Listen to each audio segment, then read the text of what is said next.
fashion, things to wear, possibly faces covered, but more importantly, covering up the bodies. Merch. We have that now.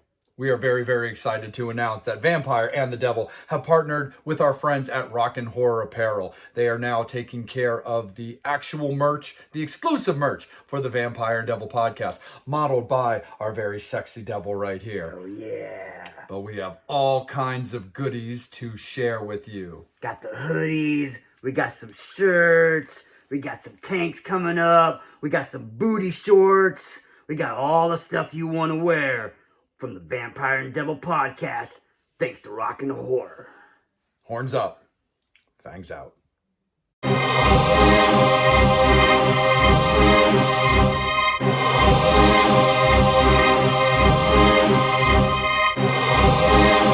Devil, my friend, it has been an amazingly awesome second season. Fangs Infernos, RIPs, all because of you guys. But in our traditional form, we have to discuss this year. And Fangs and Infernos, that was all thanks to you guys. As always, you know that me and Devil put together our list of our top 25, our top picks, our top 5 picks each of the year, this being 2025, and it's voted on by you guys. Yes, I know. A lot of you guys have been talking to me about Sinners. Devil and I are on top of that. We have some ideas floating around on exactly how we want to bring Sinners to you guys. It's going to happen. It may be a traditional showdown. It may be a specialty episode discussion. And it might even be an exclusive involving something that Devil and I are kicking around as something that we think could be beneficial for the success of the show. But no matter what, their Fangs and Infernos, yes, we are going to talk about Sinners for you guys. It was not personal. Like Devil and I have always said, we are not a Hollywood-based show. We like to keep it very fresh, you know, at times under the grid and fun and flirty. So it's important to us to have that collection of Hollywood, mid-level traditional horror movies and mixed with like independent B-rate movies. So stop taking it so fucking personally because it's our show, but we still love you guys for it. Devil, my friend, end of 2025. It was a fun one for horror this year. Yeah, for sure. Yeah, and you know, like you were talking about the Sinners, like, and like people were going, "Oh my God, you can't talking about that." It's like, you know what I mean? The movie sucked. No, I'm just kidding. I mean, it's kind of like just one of those ones where we can only pick 5 each, and we each pick 5 movies that are big, huge movies that we know everybody's gonna pick, then the little guys aren't gonna be able to talk about it, which kind of sucks, especially, like I said, we had a couple on that list that were fun, like sort of you had the Peter Pan Nightmares one, which is, that more of that B-rated, in that realm of like the Bambi and the Disney, horror films that are starting to come around, that Poohverse or whatever you want to call it. Yeah, like One of those. the public domain stuff. Yeah, public domain horror films. And then you had like one that, a lot of people that may not have known, but like one of the best movies that were on that list that barely got any love. I'm just gonna give a little quick shout out about it. Is that Absolutely. Ugly Stepsister. I mean, that movie is freaking amazing. I thought it was really cool. It's a really cool like adaptation of like, Cinderella and from the other side of the story, from the Ugly Stepsister, and mixed in with the evil and the horror, and it was really, really cool. But like I said, you put in these movies, and certain movies are gonna get, you're gonna get the love, which, like I said, when our top 5 winners, you had Nosferatu, you knew Nosferatu is gonna get a big huge plug. It was this year's Terrifier 3. You know what I mean? So that one's gonna be in it. The Black Phone, Black Phone 2 being out, being such as successful as the first Black Phone. Kind of like last year with Smile, we did Smile too. So it was like one of those ones where it was just like, yeah, you're just gonna talk about these ones. But like I said, we like to throw in those little extra horror films in there, like, like you said, the Peter Pan movie. We threw in, Stephen King's The Long Walk on there for a little bit. We threw, the Death of a Unicorn, which I thought was just an interesting, weird, and fun movie. You know what I mean? And I kind of figured that one would have gotten a little bit more. I wasn't expecting that one to win, but I figured a little bit more love because of the Fangs and Infernos for one. Paul Rudd and Jenna Yeah. Ortega are in that film, so I was like, you would think like the Wednesday 13, Beetlejuice, Tim Burton people might have just been like, hell yeah, let's just go see that movie. But, I mean, Oh, it was a great movie. Yeah, it was fun. It was entertaining. So, I mean, that's the cool thing about this year. There's a lot of good, I mean, there's other ones that are on there. I just, recently seen the trailer for the new, 28 days, 28 years later. They're showing the previews now for the second part. We went and seen okay. that and we went and seen that first one, and I thought that was good. You know what I mean? I liked it. I thought it was fun. We could have put it out on our list. There's a bunch of good horror films that were on the. The Conjuring had a new one this year. Obviously, so it's like. There's only so much that you can put out, and like I said, we like to spread it around as far as like you said, Hollywood top tier films, maybe those mid kind of grades and stuff like that, and then your lower B grade ones and stuff like that. So, but it's cool, I mean, maybe if we would have thrown in the Sinners and thrown in those big ones, we wouldn't have the option to talk about, some of the ones that we're going to talk about, like the Toxic Avenger. I There mean, was no way that that might I not have, wasn't. yeah, that might have not have been able to make that list, you know what I Yeah. mean, or even like some of the other ones that we're going to discuss. So it's Yeah. cool, but it's fun that I mean, it's 2025 had its good run for some good horror films this year. Some were good, some were bad, and some somewhere in that middle. But you know what I mean, and that's the good thing about about the horror genre and the horror fans and stuff like that.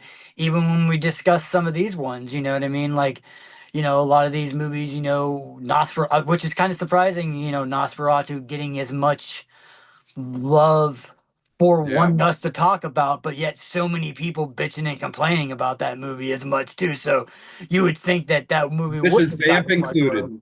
So yeah, you would think that that movie would have gotten. I mean, I kind of had my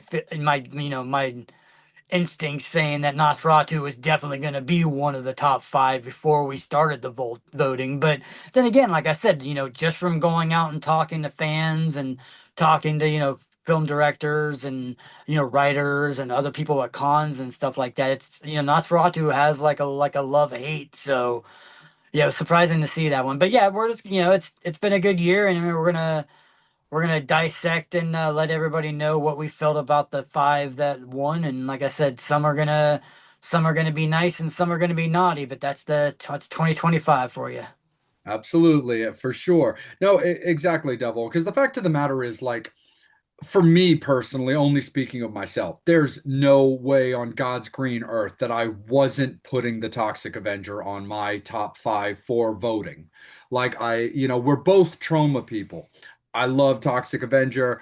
Kudos and a quick shout out to next year's New Jersey Horror Con for coming on strong, baby, with, the actor that played Melvin, the actor, like the stunt man, for lack of a better term, that was the Toxic Avenger, and I forget the character's name, but also the brunette, bully from the original Toxic Avenger. So I am very, very stoked for New Jersey HorrorCon coming through to give me a lot of opportunity to toughen out my Toxic Avenger poster with more signatures outside of just Uncle Lloyd. So super duper stoked about that. But anyway, I have a nostalgia when it comes to trauma and especially the Toxic Avenger. Toxic Avenger and Class of Nukem High. That's my trauma world. So like I there's no way, as long as I watched that movie and felt solidly good about it, there's no way I wasn't going to put it on my top five just for out to discussion. And also as like a very like closing cap when it came to the whole Sinners discussion, the other thing too was Devil and I had made the conscious decision because while we are very aware that Nosferatu was a 2024 movie, it came out so late in the year that we had already made our list, submitted it to you guys, and you guys had also already voted by the time that that came out.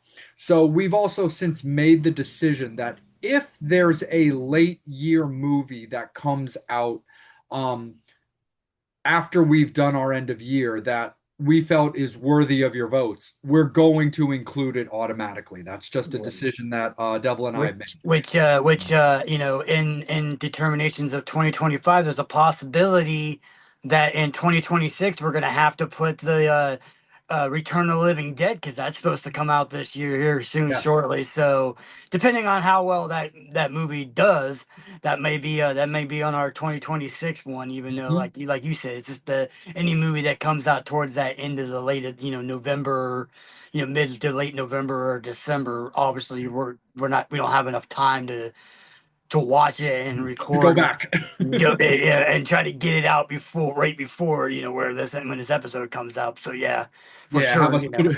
put it on the poll and it only gets 2 votes because we closed the poll 4 days later. Like just doesn't make any sense.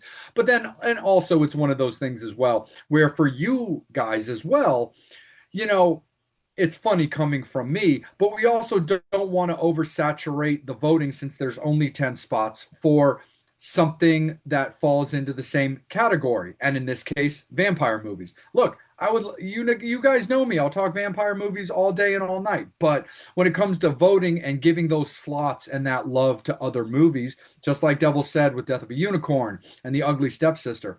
So taking up 2 slots for Hollywood vampire movies, it doesn't benefit anybody. So again, it's not personal, but that being said, we did hear you. We do watch, we do pay attention. We've got you guys covered. We're just seeing where we want to put it, how we want to do it, especially with a new situation that we're looking forward to announcing at the beginning of next year, just for you guys. So keep in mind, keep that in mind, and watch our socials. And trust me, again, we got you. So anyway, Devil, best of 2025. We've got Nosferatu. We've got the Toxic Avenger. We've got Frankenstein. Dude, that one's going to be fun. We've got Heart Eyes, and we've got Black Phone Part 2 as voted on by the Fangs and Infernos. And starting off with Nosferatu, as it was our end of 2024 movie, this is a very, very interesting one because the fact of the matter is it's it's earned the discussion both positively and negatively. It's also warranted of a cool little follow-up opportunity, being that after revisiting, certain certain opinions have changed a little bit. Some of mine I'm still working on, but I definitely match you in something that you addressed with me in a previous conversation recently. So I definitely understand that with you. But starting off with my opinion at the time of watching it, I still loved the movie right off the bat overall. And for the record, I still like it quite a bit. My favorite Hollywood film vampire has always been Nosferatu, and it hasn't changed even after revisiting this movie last week. Um, I'm first and foremost 2 things. I am a Bill Skarsgård fan. I think he's a fantastic character actor. I liked him in the Crow movie. Like I'm not going to get into it heavily. We did an entire episode based off of that. That movie was dead where it stood regardless just because of the stupid mistake they made of using the names Eric and Shelley. That was the kiss of death no matter what, regardless of whether that movie was awesome or terrible. That movie was doomed just on that decision. However, as far as Bill in his movies, whether it be The Crow, whether it be Pennywise, whether it be Boy Kills World, I really like him. In fact, love him as a character actor. I think he's great at it. I liked him as Nosferatu. I thought it was awesome. I am disappointed in the visual style. And again, that isn't that I hated it. It's because here's the thing, not only because it's my brethren, but also being a vampire historian, I understand the mustache, the hair. I'll put that out on Front Street right now. Because that's the biggest issue that Mrs. Vamp had with the movie. She hated it so much. Um, being that I know the history of Nosferatu coming off of Bram Stoker's, the ties to Vlad the Impaler, as well as the fact that Bram Stoker is also based off Carmela. Like I understand all of that. I'm watching this movie understanding why they made these decisions. The reason I personally would have preferred that he didn't have what I kind of call the Nazi hair, and why I prefer that he did not have the mustache, despite the fact I understood it, is simply due to the fact that if you look at the overall history of Nosferatu specifically in film and television, as as opposed to like the aristocratic English style vampires, or very posh vampires, or punk vampires, or cannibalistic vampires. Nosferatu is the only one who has, up until now, always had the same look. Tweaks here and there, but when you look at, you know, when you look at the original Nosferatu of 1922, Klaus's version of it in 1979, Willem Dafoe with Shadow of a Vampire, even to Are You Afraid of the Dark, when they had Nosferatu featured on there. Nosferatu has always stylistically been exactly the same. And of course, Salem's Lot, which we discussed on last year's best of season. With little tweaks, of course, which are stylistic distances. The bald head, the pointed ears, the rat fangs, and the long fingers with the nails always have been a thing when it comes to Nosferatu. So, being that Nosferatu was the only vampire who, over 100+ years of coverage, has always looked a certain way, that's the only real reason why I would have liked them to have kept it that way. Um, but other than that, I enjoyed the movie. I am also a really big, even though he's only got like four main Hollywood movies. I mean, dude, I'm a Robert Eggers fan. His style is everything I love in movies. Dark, creepy, you know, kind of, for lack of a better term, not to sound like overly like stereotypically, but gothy. I love his style. From The Witch, which we discussed on a previous episode, to The Northman, which you and I saw together, to Lighthouse, which I've seen and have a copy of, and then right up to Nosferatu. Dude, he is just up my alley as a stylistic director that I really love. And he's since announced that his next movie is going to be Werewolf, which I think I'm already in it to win it. So anyway, visually, yes, I would have liked those to have been left out. But as far as Bill's performance as Nosferatu and the stylistic vision that Robert has, I still find the movie personally an 8 out of 10. While something I know you're going to get into, I definitely do agree with, because it hits differently a year later than it did a year ago.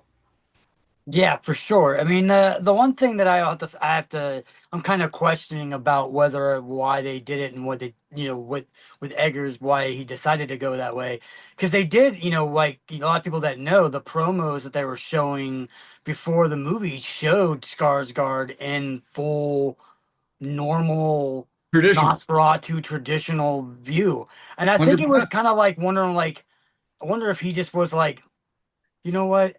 That's what everybody does. And I don't want to be like everybody. So nobody's ever challenged the way that, Nosferatu should look.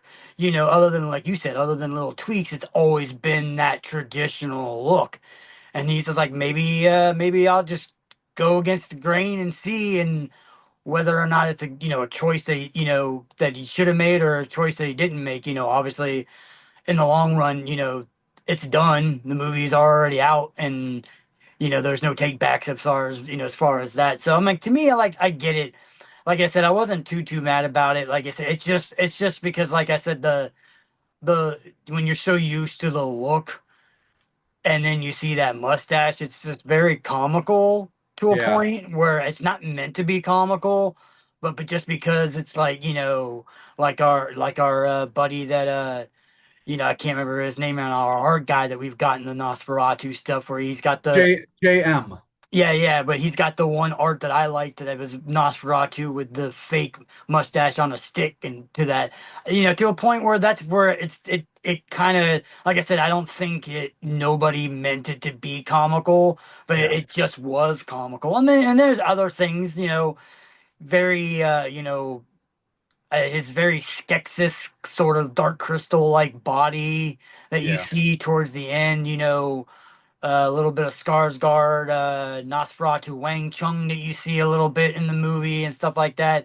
But then again, like I said, maybe, like I always applaud everybody for, you want people to do things a certain way, but then you're like, oh, I'm tired of Hollywood always doing this and doing that. And then somebody does something different, and you're like, why the hell did he do something different? And I'm like, well, you want him to do something different, then somebody does something different, and then now you don't want it to be different. So it's kind of like one Right. of those ones. But I love the fact that, even going into this film, going and back and rewatching it again, just made me love Skarsgård even more. I heard that like he like went to like some kind of like Alaskan monks or some kind of things to learn to get his voice to drop super super low. So his voice in the movie is straight up him. I mean, they probably threw a little bit of extra, reverb or something on that, but that's actually him, being able to lower his voice to it, to get a really low, like very like monkish kind of like low tone. But yeah, I thought it was cool. And like I said, I mean, when we went and seen this movie, like I said, I liked it. Like I said, the the shock of seeing him was more of like a shock thing, especially because like I said, we saw that promo of him Yeah. normal. Then all of a sudden we're like, wait, when did he get a mustache and some hair and some And Hitler it's hair? funny, Devil, real quick, not to beat a dead horse on the Crow thing, but it was the similar thing with Crow. And the only reason I'm bringing it up is because it's another Skarsgård thing, because all those Yeah. early promo photos had come out with him, this long curly mullet that people were freaking out about. But then in the movie, he's just got a normal hairstyle for the entire movie. So I started wondering when we watched it if over the course of the movie his hair was going to grow. Nope, it stayed exactly the same. So it is just a little interesting that the promo photos of two Skarsgård movies changed when it came to the final product. Yeah, but like I said, I mean, overall, like I said, like I said, I've always liked Nosferatu. I wouldn't put like to me, it was never my favorite of all of them. My favorite has always been the Bela Lugosi's Yeah. Dracula, as far as that, and then obviously, we've talked about it before with Lost Boys, and and Near Dark as being one of my ones. And then I always like to throw it in because I just saw a little bit of it the other day, but throwing in like a once bitten once in a while, just because you got to have a Dude, little comedy in your vampire. that movie's so fun. But anyway, like I said, I've always liked the Nosferatu story. I've always enjoyed, like I said, to me, my favorite version of Nosferatu all the time, and I know it probably is sacrilegious to say it is, but I actually like Shadow of the Vampire. I think that is the best Nosferatu movie, even though technically it's not a Nosferatu movie because it's about the making of the Nosferatu movie. A But I still, documentary it's in a like a movie. yeah, documentary movie about a movie that got. I love the fact. I've always loved that version of it. Then again, I'm a huge William Dafoe fan, so. Same.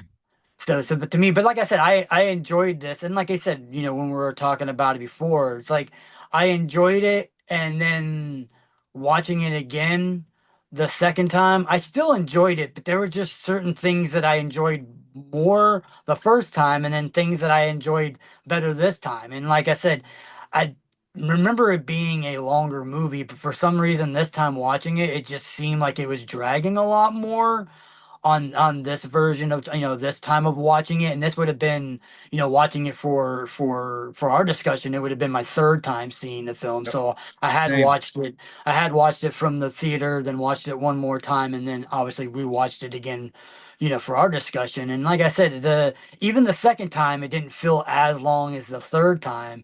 And then the main discourse, which we'll talk about right now, is both of us sort of on that agreement that, not to say that we don't think that she's a good actress, because we're not saying that, but we're talking about how it's been known, we've talked about it before on the show and off the air and stuff like that, that we were kind of a little bit harsh on, Lily Rose Depp's portrayal in this film. And I kind of felt like that in the first time I watched it, maybe a little bit in the second time. But now that the third time I watched it, I actually enjoyed her performance more this time. I think I kind of just watched her and just watched her mannerisms and like that, and then kind of just took into place of that role with other actresses that had done that role before too.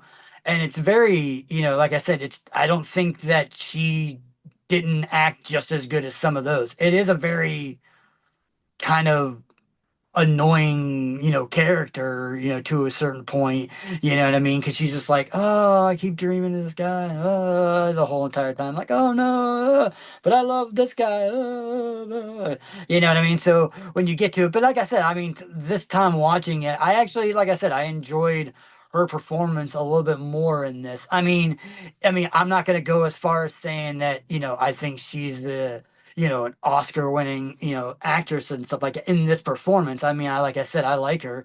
I mean, her and Harley Quinn Smith and freaking Yoga Hosers is amazing. I love her Yoga Yoga hosers. Hosers, but that's more of like Yes. that stupid, kind of like, okay, I'm acting like a teenager. Where this one, it was more of a period piece. She had to Mhm. kind of act like a certain type period, and it's just that, like you said, I mean, I agreed to begin with where I thought the role might have been a little too big for her, but then watching it again, even though I still somewhat agree with it, I think her performance was better the third time I watched it versus the first time. No, absolutely. Because and that was the thing. I've been very open and honest about this. In fact, and again, Devil, you're completely right. And in retrospect, I owe Lily a little apology, and also I kind of owe a fist bump to Adam Caesar because he was on the Lily Rose Depp bandwagon. When for all of you fans in Infernos, if you remember watching our panel with Adam, he protected her. And again, I didn't bash her. I stand by my opinion then. I stand by my opinion now. I still feel, not even felt, but do feel that that's a very difficult role for a new actress to tackle. I still feel that way, but there were a lot of subtle nuances that, yes, I didn't pick up on then. And even then, that third time around, I did notice that really did make me appreciate her performance more. I always said that if I was casting that movie, I always appreciated the understanding of using a young actress at the time in that movie where they're trying to very much stick to the tradition of a period piece. Where, look, I'm not trying to sound like a sleazy old man, but the fact of the matter is, for anybody who understands or understood old school vampires and the idea that their love interests were always very young. You got to remember, these books, these stories were all written, 50, 100, 200 years ago. Things were different. The way things were written were different. So the idea of vampires, these multi-hundred-year creatures, always going after young love interests, it was simply the way. It wasn't meant to be bizarre. It wasn't meant to be sleazy. It's just simply the way these things were written. So not only understanding that a young actress to portray this young character being pursued by an older gentleman, for lack of a better term, mixed with having the words Depp on your poster is not a bad thing either. It does make it understandably appropriate. I always said that I would have personally liked them to cast somebody like Emma Stone. And it isn't, and the fact of the matter is she's a multi-time Oscar winner. That is not why I always said that. It has nothing to do with the Oscars, but it does have to do with, ironically, the movies that she's recently won the Oscars for are period pieces. Marie Antoinette, stuff like that. So Emma simply already having experience in movies based off of those times was the reason why she was always a very quick casting decision that hit my brain if I was in charge of it. But just like Devil said, the rewatching it, paying a little bit more attention, being a little less judgy, made sense that it actually was quite a solid performance. Do I think it could have been a little better? Sure. Because again, that's an incredibly difficult, that's a hard casting. I don't mean the actress. I just mean a hard role. That's a very difficult role because especially with it being this kind of combination of thoroughly romance mixed with, to a certain degree, Linda Blair style exorcist possession. That just makes it incredibly challenging. But hindsight being 2020 and giving it a year later option, like watch, definitely brought things to light where I do appreciate Lily's performance a lot more now than I did. Because like we said, Devil and I saw it a year ago in the theaters, and as soon as that thing hit digital streaming and also DVD, I scooped it up for my collection right away and watched it very quickly. I still stand by the score that I always gave this movie, where if we were to discuss this in a proper showdown, I might have to tweak things properly. But overall, for my genuine enjoyment, I still consider it very high up. Me and Mrs. Vamp still talk about it, and she's just like, babe, that movie is barely a six. But again, Robert's work is stylistically much more my style than it is Mrs. Vamp's. And again, with her liking Nosferatu, but disliking the visual look of Nosferatu in this movie, does play a much heavier role in her judging and scoring of that movie than it came for mine. But Devil, I definitely do agree with you, man, when it comes to the idea that Robert was like, but everybody does do that. Let me try this, see how I like it, because I can always fix it. That would definitely be a very, very cool question and concept to talk to Robert about, should you and I hopefully have the opportunity to talk with him. Because, dude, that would be very cool conversation. Yeah, yeah. I mean, like I said, into when it gets down to the to the end of the movie, I love I thought the original Nosferatu and them trapping him, and then all of a sudden the light and stuff like that. Where in this one, I almost kind of felt like he just didn't really give a fuck. He was just like, I'm gonna Yeah. eat you. There's a big ass window there. I can see the sun coming all the time, but I'm like, yeah, fuck it. I'm gonna keep on eating her and stuff like that. But I did like like I said earlier, the dark crystal kind of sketchy look of him and kind of Mhm. deteriorating into her as he's dying and stuff like that. And I thought that was a pretty cool like visual ending and stuff like that to me. I like it, you know what I mean? I thought it was cool. Yeah, I mean, I still, like I said, I still love the ending from Shadow of Vampire, the trapping the doors and everything coming down and kind of trapping them inside. But yeah,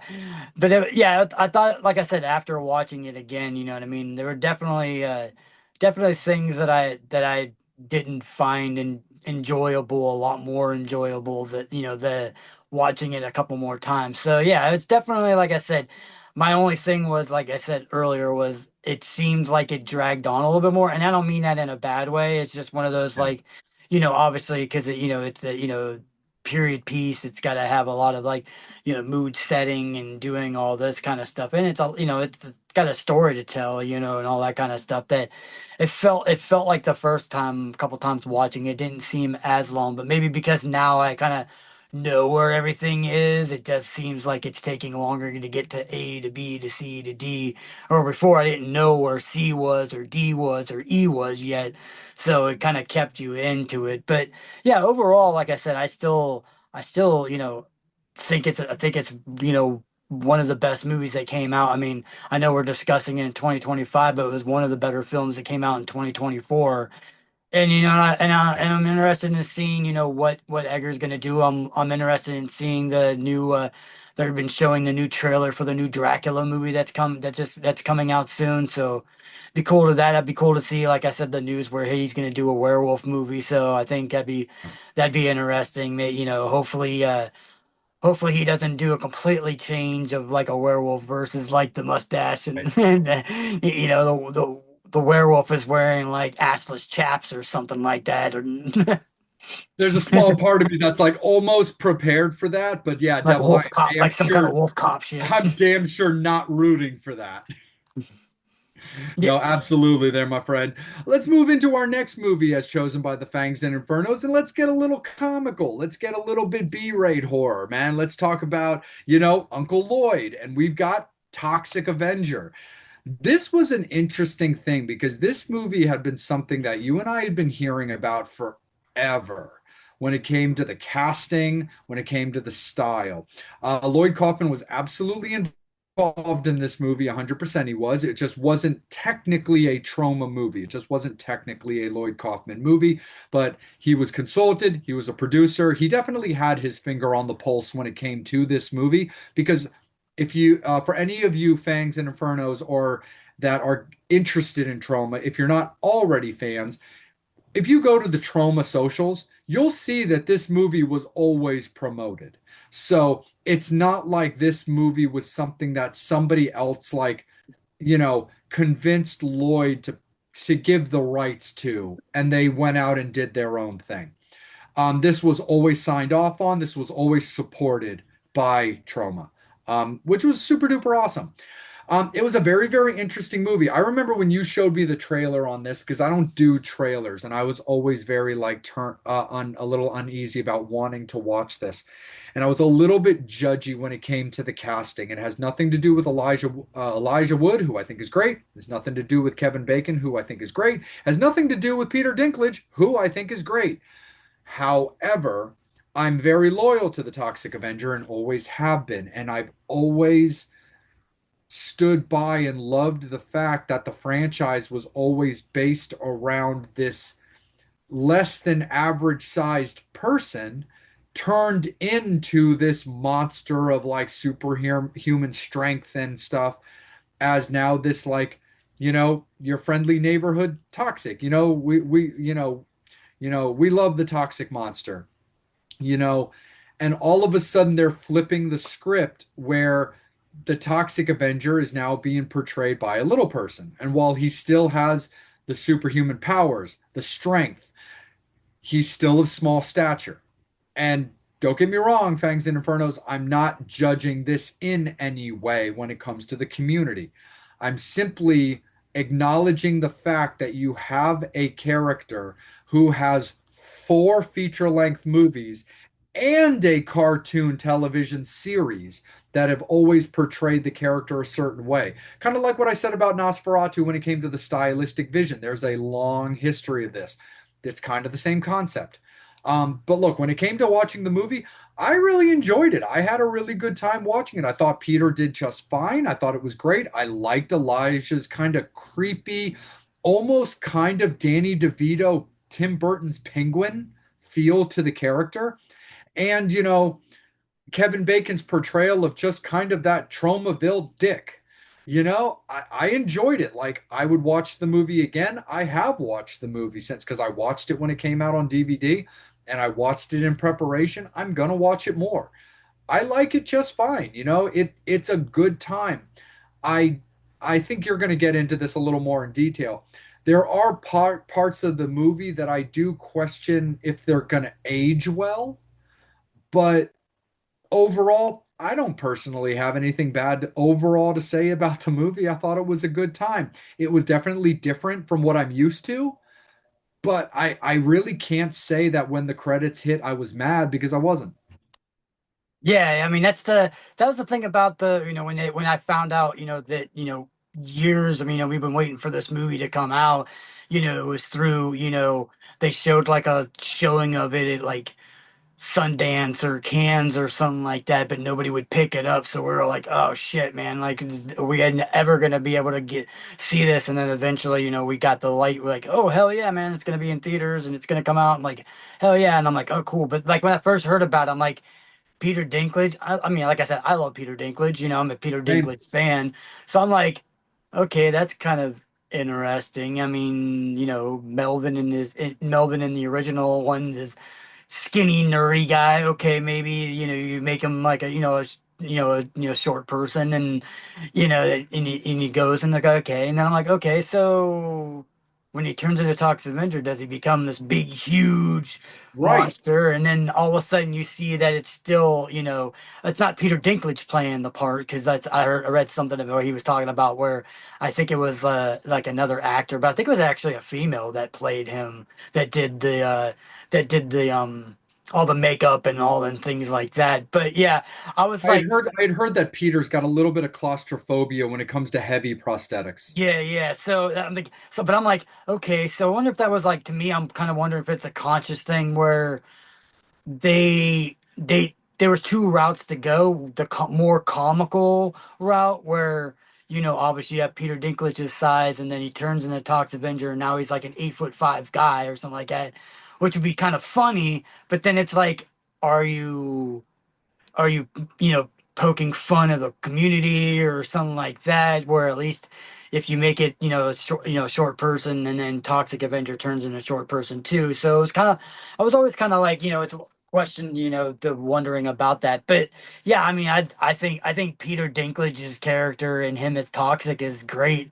I think he's funny in this movie. I love the nods to the original where they're in like what's it, the Saint Toma Saint or Saint Roma. Saint Roma, but the S, That was yeah, so clever. but it's like, but like half of the words are kind of veered off, so it looks like it says Tromaville still.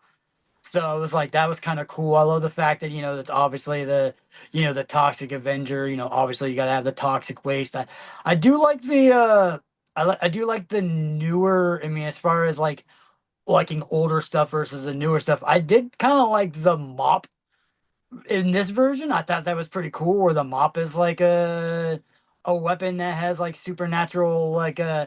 tendencies with the toxic. I Good. thought It that was was, kind of like He-Man's sword. yeah, I thought that was kind of cool and stuff like that. Like, and that, like you said, I think Kevin Bacon's character in this movie is, yeah, he's your typical, trauma guy, trauma dick throughout this movie. And then, like you said, I nailed it on the spot. I think Elijah Wood is like basically like a mixture between Riff Raff and the Penguin, Danny DeVito's Penguin, definitely. But I thought it was just crazy. I like it where it was like, I mean, I wouldn't go as far as saying this is a mainstream movie, but as far as trauma, it's a little bit more Hollywood version of it versus like the trauma films. Yeah. But I do love the fact that, yeah, they still just went straight up campy, and it's super super brutal. It's super violent.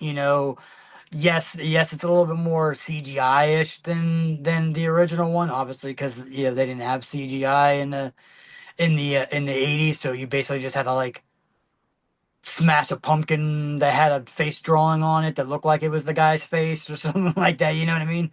Yeah, you go very cheesy and stuff like that. Where in this one, it's a little bit more graphic, but I love it. I love the stupid, characters that you bring in. You have like the rap group that's bringing there, and you have the guy that comes out with the big mohawk that's going after him.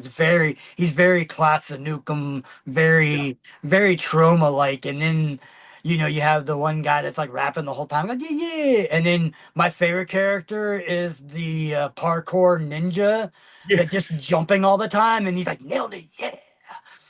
It's just like some random freaking just, he's like just flipping around and jumping everywhere, and you're like, he's like, I'm gonna use these moves. Like the guy's like, come on, man, no more parkour today. It's like stop me. But no, it's great. There's so much CGI to it. I mean, I love the de-jawing kill. It was just so awesome. I'm just like, yeah, because I remember like, that was actually one of the things that calmed me down a little bit when it came to the trailer because I like I said, most trailers I stopped watching them because they give too much away. It fucks up my experience. I might still watch a movie and just it might not be my jam, but I don't want to watch a movie that turns out to not be my jam, but then also realize that all the good things, whether there's a lot of good things or a little bit of good things, were spoiled. So like, trailers to me are, obviously they're just a lot of the times I feel like they're just spoilers. So I don't really do the trailers all that much. But watching the de-jawing on the trailer definitely got me a little jazzy where I was like, okay, well, if they're gonna go that route when it comes to kills, I think I can get behind that. But yeah, ultimately, when it comes to the Toxic Avenger, it's a really good time. It's super enjoyable. Again, the style of movie, it's not going to be for everybody. I wouldn't give it the highest score. I wouldn't give it like a me personal Nosferatu score, but it would be a score of quality. It'd be a score of understanding because it is a movie I'm still going to watch on some type of regularity. Not necessarily a traditional regularity, but I'm damn sure going to have plenty of times where I'm scrolling through the movies and being like, Yeah, you know what? That would be fun. Or I might just be thinking to myself, man, why am I just in the mood for Toxic Avenger? So I'm going to go get it. So it's definitely a movie that I know that I'm going to watch on the regularity in some way, and it's a good time. And now, when it comes to this one, Devil, man, this is all you to kick this one off, man, because you were instantaneously all over this one where you were like, Vamp, I am taking this movie from my list right now. And dude, kudos to you. Of course, an amazing choice by you. We love the director. We've covered him before with previous movies, but it's probably the newest of all of the movies. In fact, it is the newest of the movies that we put up for voting. And the Fangs and Infernos were all over it there, my friend. Talk to us, man. Let's talk Frankenstein. Yeah, yeah. So I mean, precursoring it last year, we did the when we did the best of 2024. You know, obviously we picked five of vampires movies and five of mine. So there was 10 choices, and then out of the five, Vampire won four, and I won one. And lo and behold, 2025 is just like 2024, where I had a couple of ones that were kind of smidgen in the smidge, and then the last second came back in. But my one movie, I will say at least that, I mean, as far as we're going already, and I know it's going to be a tough sell because Vampire loves this Nosferatu and like that. I honestly will put Frankenstein down as probably the best movie to come out of 2025, doubt bar none. I and like I said, I'm gonna say right here, and you know, as much as people know about us, we've done a Universal Monsters, you know, episode where we're both huge fans of the Universal Monsters and the Universal realm. I will die on a hill saying that this is the best version of any Frankenstein movie I've ever seen. I don't care what anybody says. I mean, like I said, I understand that's an opinion, and some people are going to be like, "Oh no, devil, that's just wrong." I'm like, "Hey, man, you're allowed to have your opinion, even though you're wrong." But anyway, you're allowed to have your opinion. And like I said, I mean, yeah, there are things that. I mean, I wouldn't go as far as saying this is a perfect movie. It's not a perfect movie. I mean, there are parts of it that could have been a little bit better. I wish it would have had a little bit more of this or a little bit more of that and stuff like that. But like I said, I've been a huge Del Toro fan my whole life. I've always loved all of his movies. I love that his movies are very visual, but very character driven and very story driven. Yeah. You know what I mean? And that's what I love about this one. And you know, we've talked about this a little bit on off air, and I'm just going to mention it now too because a lot of people don't realize that like when it comes to the Frankenstein story, when this book was wrote, you know, in you know 1800 or whatever hell year it was or what year this was wrote, you know, when Mary Shelley first originally wrote this, it came out and people loved it, but were kind of questioning the moral of the story. And so very shortly, which is very uncommon at this time of period of time in the world, there she made a revised version of it, and the revised version of Frankenstein's is the one that most people uh are more well known for, especially when it comes to like the you know the Mary Shelley one with Robert De Niro, the Universal ones where it's more science, you know, versus nature. You know what I mean? It's that, you know, the story of don't play God. You know, obviously Frankenstein is trying to create this gun. He's trying to, you know, bring a an inanimate object to life, trying to play God. And I'm not saying that, you know, in this version you don't have that, you know, obviously there is that science level of this, and it is. But to me, and the one thing that I loved about this is it's very the book, the original book, it's very much a father and son. It's definitely Yeah. more of an emotional bond between, you know, a creator and and its creation, or you know, a mother and a child, a father and a son. You know what I mean? Somebody that creates something, whether or not you created it naturally as like in the womb, and you know you gave it birth and you gave it life, or you created it in in science as far as like making this or just creating anything, whether it be a robot or you just create something. It's that bond that you have for that. And that's what I loved about this film because it definitely still plays into that science. You shouldn't play God, but it also has that morality of like, hey, when you create something, yeah, it may not be exactly what you want, but you should still enjoy what you did and what you had, and that's why I always loved about this. And like I said, when it came to this movie, I thought it was really cool. I mean, it's a longer film, but it's a lot of story you have to get into. Obviously, you have Frankenstein's version, and then you go into the monsters version, and I mean that's the thing I love about it. I mean, my one of my favorite parts of the book and even the original movie and even the Universal movie is the going and seeing the old guy in the house and him, learning from him and him not understanding that he's not a monster and that he can be loved. And I love that. I love the version of this in the film. I thought it was really, really cool where he was kind of hiding in the shadows and helping out this family, and they think that he's like this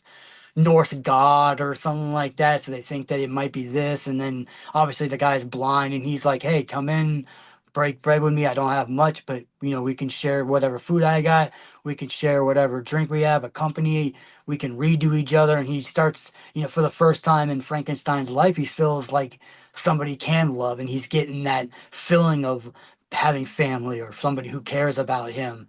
And then, obviously, the wolves come and fuck him up, and Frankenstein goes and fucks the the monster goes and freaking fucks up the wolf. I love that. I love that scene. I mean, that scene in the movie, man, he's just like rips the one in half. He like tears the freaking skin off the one. I mean, it's brutally crazy. But then, like I said, you come in, you see, the family comes in and sees the monster that they saw earlier and see that their father's dead and automatically go after him. And it gets to that point again where like, in a world that we live in, visually people who don't look as good as some other people can scare you. And that's the story that's still there, even though, like I said, even though Frankenstein, or, the monster didn't cause any harm, and he actually was trying to protect the old man. He just didn't get there in time enough to help him survive,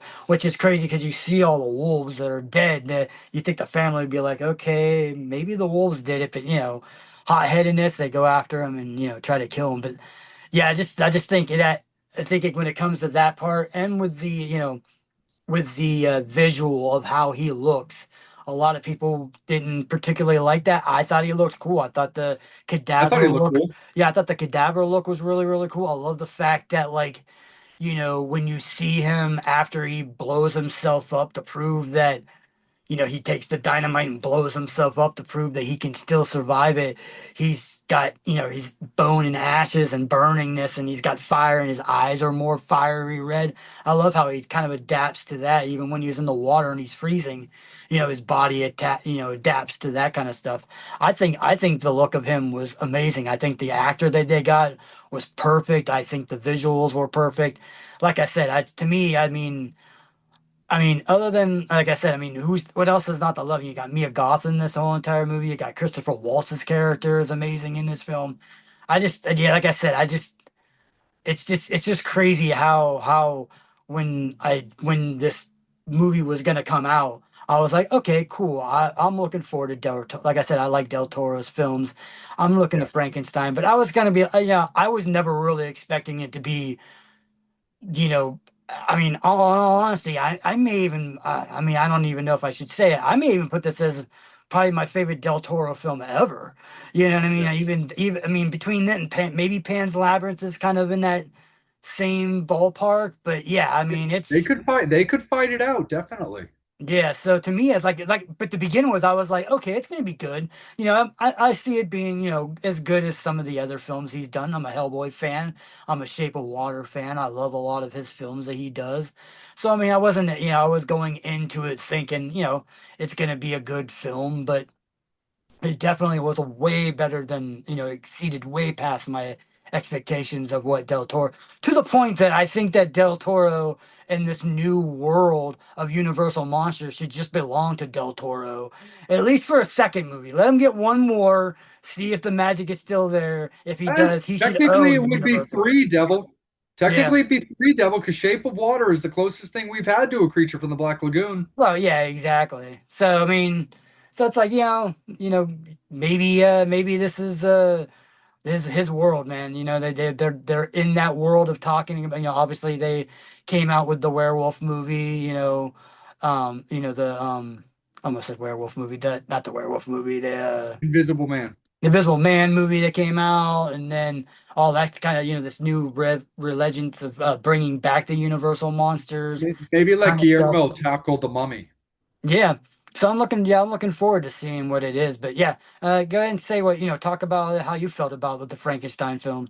No, for sure. Like, no, I'm definitely with you. I love the fact that Mia tackled two characters in this movie, like the same character, but two different styles of the story and two different directions of the story. I thought that was absolutely fantastic. I mean, we've talked extensively about Mia, especially with the X trilogy, and she's just fantastic regardless. No, I loved this movie because I also loved the idea of the whole father son, the true father and son thing. Because even that early scene where, kind of like when you teach your kid, like, not to touch something that's hot, and then it's kind of like, what did you learn? They basically did that in this movie. Like, when he told Frankenstein's monster not to hold this a certain way, and it broke and cut up his hand, and he's bleeding all over the place. And you can see Victor basically trying to say, I told you not to do this. Like, you were warned. What did you learn? So I loved that whole kind of like aspect to it. I loved the idea, like you talked about. I loved the wolf scene. It kind of gave me that Beauty and the Beast vibes to it, of like being outnumbered, but still like the kind of stuff you would do for love or people not understanding your power. Because when you go back to the cartoon Beauty and the Beast, I mean, yeah, don't get me wrong. He took his wounds, he took his beatings and his cuts and had to get kind of like nursed up a little bit. But the Beast fucked those wolves up when he was saving Belle and stuff like that.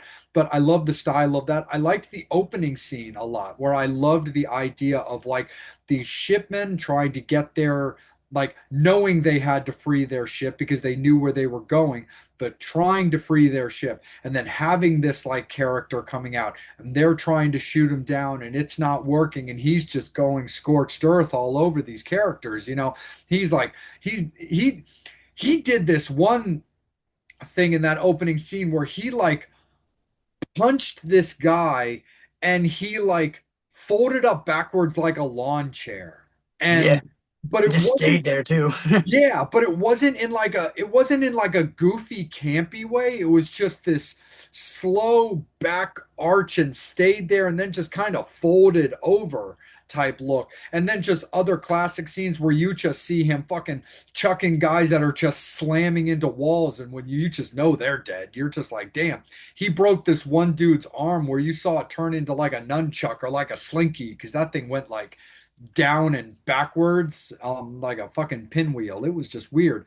Um, but no, I love that. And it's funny because you and I were at the Netflix house not that long ago. And after watching this movie, because I hadn't seen it yet at the time, I definitely was watching this movie having a little bit of buyer's remorse, because I was like, damn it, there were fucking Frankenstein t-shirts like right there at the Netflix house, just asking for me to buy them because I knew I was going to like the movie. Because again, I like Guillermo's work. I love that stylistically, like just, futuristic, but meets like very fantasy driven style. Of course, you and I are big Doug Jones people, and Doug was in like Labyrinth and stuff like that, as well as Shape of Water. So, like, I love his style and his take on movies. But again, that's what the internet's for. I'm sure if I look up Netflix House, I'm sure there's a merch thing right there. But I couldn't help but have a little chuckle to myself as I'm watching this movie, going like, damn, that's giving me a little bit of hit of buyer's remorse, because I could be wearing my cool new t-shirt right now while I'm watching this movie.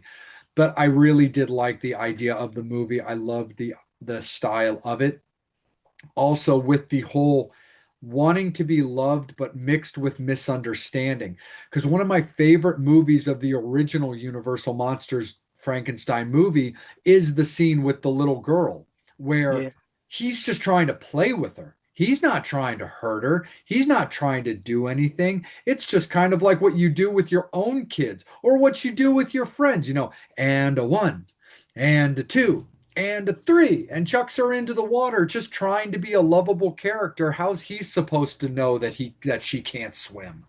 And just the sadness behind this, like, fuck, she drowns. Like, even back in the 30s, like, that is a tough thing to put in a movie. Even though you don't like see it, you basically see it.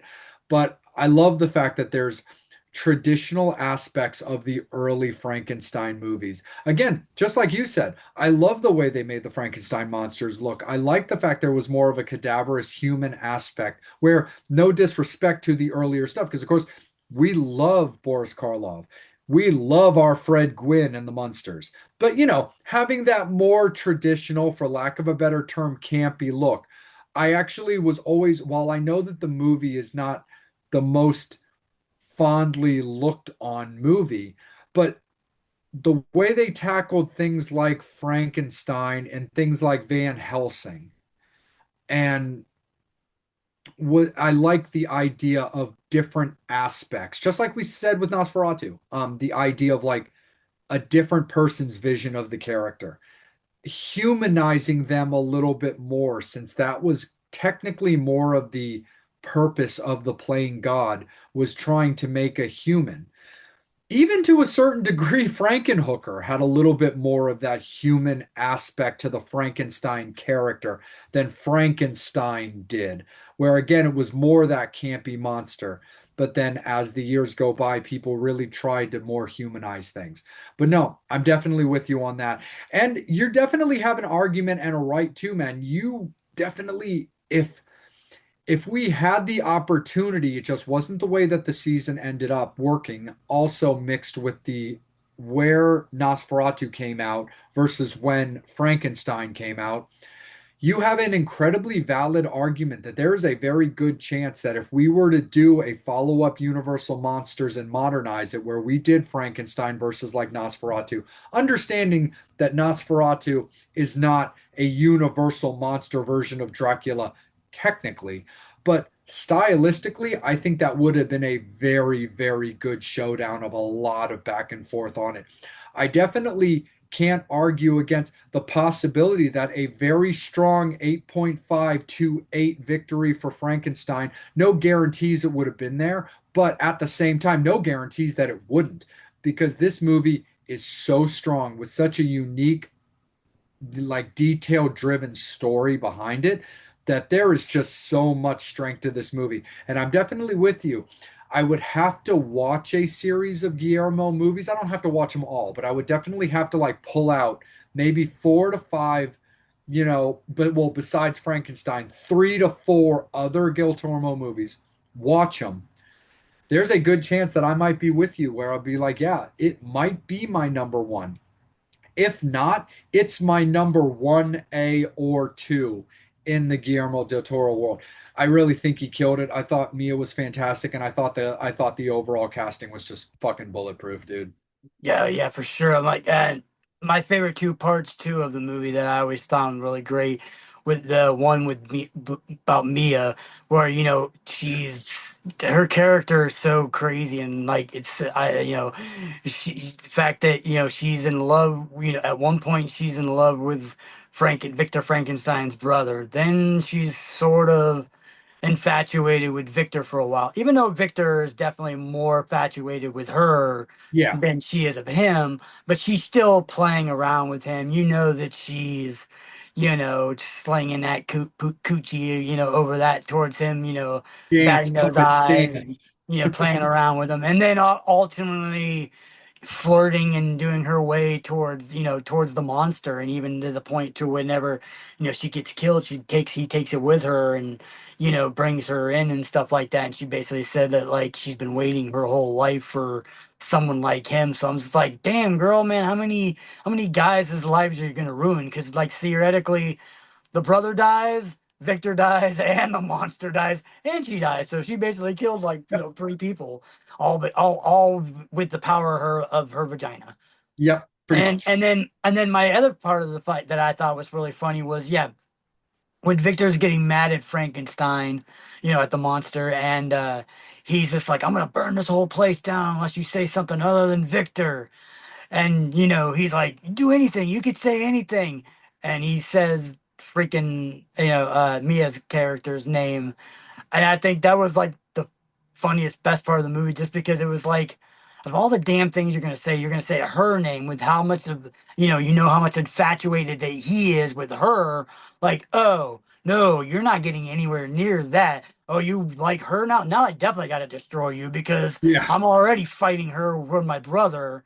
Now I don't need to fight her for her love and affection with my creation. So I love that. And I think that's the reason why he kind of like gives him that kind of look like out of all the things you could say, you had to say her name, and Yeah. which just basically brings him to that edge and stuff like that. But I like overall, like I said, I just think it was just an amazingly visual and just like I said, Del Toro's world is always just visually stunning. Acting is always really good, and just the Yeah. character and the characterizations and all that.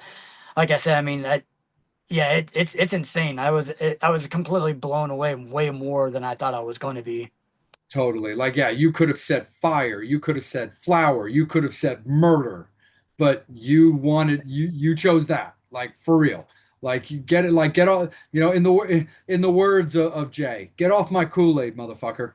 Yeah. Like, like seriously. But no, absolutely fucking dynamite.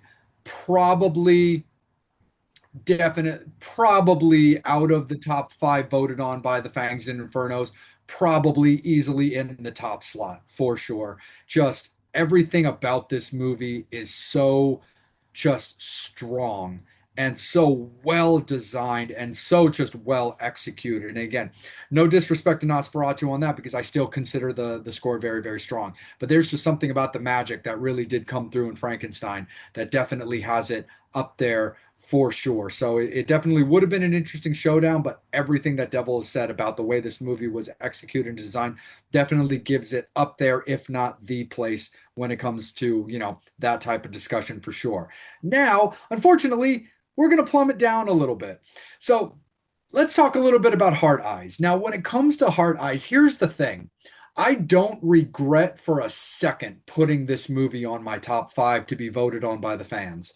Um, I I like this movie. It's fun. I think it's really unique. Um, I thought the story behind it was good. I liked the overall acting of the movies. I thought the characters worked, and I liked the concept for the villain. But when you watch this movie overall, and when this movie overall ended, sorry to start you guys off with this Fangs and Infernos, but it's just the way that I'm gonna do things. The fact of the idea of the villains of this movie being these fucking dweebs, while the villain of this movie that you're getting accustomed to is like nothing short of like an assassin ninja, left me going like, you fucking kidding me? How? Go fuck yourself. Again, overall, the movie's enjoyable. I will get the movie somewhere down the line to add to my collection because I enjoy it. I'll watch it here and there. It'll probably get relegated to like movies I watch around Valentine's Day because that's the concept of the movie. So I don't really fancy it a regular watch for me, but I enjoyed it okay. I'll definitely watch it again, I'm sure, and it'll periodically make its way into what I'm watching. But I love the look of the villain. In fact, I didn't actually realize this until I saw it on the notes how the mask of Hard Eyes ties in with all these other, movies that I really enjoy. So with the idea of like, mask making and visualness and special and practical and special effects, dude, I'm already just like, oh, check that box. Fuck yeah. But again, honestly, it reminds me a lot of The Invitation, which is I've always said it's 100% in my top five of best fucking vampire movies of the last decade, and I stand on that. But the last 5 minutes of The Invitation, man, that movie pissed me the fuck off. Hard Eyes is very similar to that. The end of the movie, as far as the exposure of the characters and the execution of them, left me so underwhelmed that I couldn't help but be like, wait, for real? Like, you really telling me that Hard Eyes wasn't portrayed by like Scorpio or Sub-Zero from Mortal Kombat? Oh man, you assholes. Yeah, I mean that's the thing about the Hard Eight. Like I said, I mean overall, I don't think it was a bad movie. And like I said, No. I mean I don't think it was horrible. I like the concept of it, the story where this guy is going around every year and you know, whacking off like killer these couples and stuff like that and things like that. And I love the comedy aspect of this, where it's like the whole entire time these two are getting chased, they're like, "We're not a couple," and they're like, Yeah, "Yeah, I we love that. kissed, but that was not really meant to be that. We're not a couple," the whole entire time. So. I love that. I love that comedy aspect of it. But yeah, I mean, it was just funny. I remember just, the people of were talking about like this movie, and even like the Monster Mania people page talking about it a lot of times and things like Yeah, that, where it was like, oh, this movie is amazing and great, and I'm like, I watched it and I was like, it was okay, but yeah, in all honesty, I don't really get the hype as much. I think it had some cool kills. I mean, yeah. I'll definitely give it that. I mean, it's got the stupidity of people in it. I love that too, where like in the beginning, the girl's hiding and let me go hide in this freaking wine juicer thing. That seems like a good idea because, just in case the killer does find me, now he has an easy way to kill me because now he can just hit start on this button and squish me like I'm a freaking, like I'm a grape or some shit. I'm like, out of all Fucking the play, fantastic. yeah, I of all the loved it. play, yeah, all the places to hide. It's like, yeah, that's the, it's that commercial like where they're like, let's go hide behind all the chainsaws and knives and Oh, stuff, and it's and like, the yeah, fucking killers like yeah, shrugging. No, yeah. why So don't we to me, just it's get it? Why don't we just get in the car? yeah, yeah, it's just like it's like the stupid. I mean, like it's like, even in that, like even in the movie too, where it's like, they're in that van with like the hippie couple, and like they're just going to town, and I'm like, yeah, that just seems like a really bad idea. This guy's going around killing couples, and here you are, having sex, but I'm all about you go ahead and do it, but yeah, moaning and groaning like as loud as you possibly can is probably not the best idea to hide from a killer that's going around killing couples. You know what I mean? Like At he, a populated drive-in.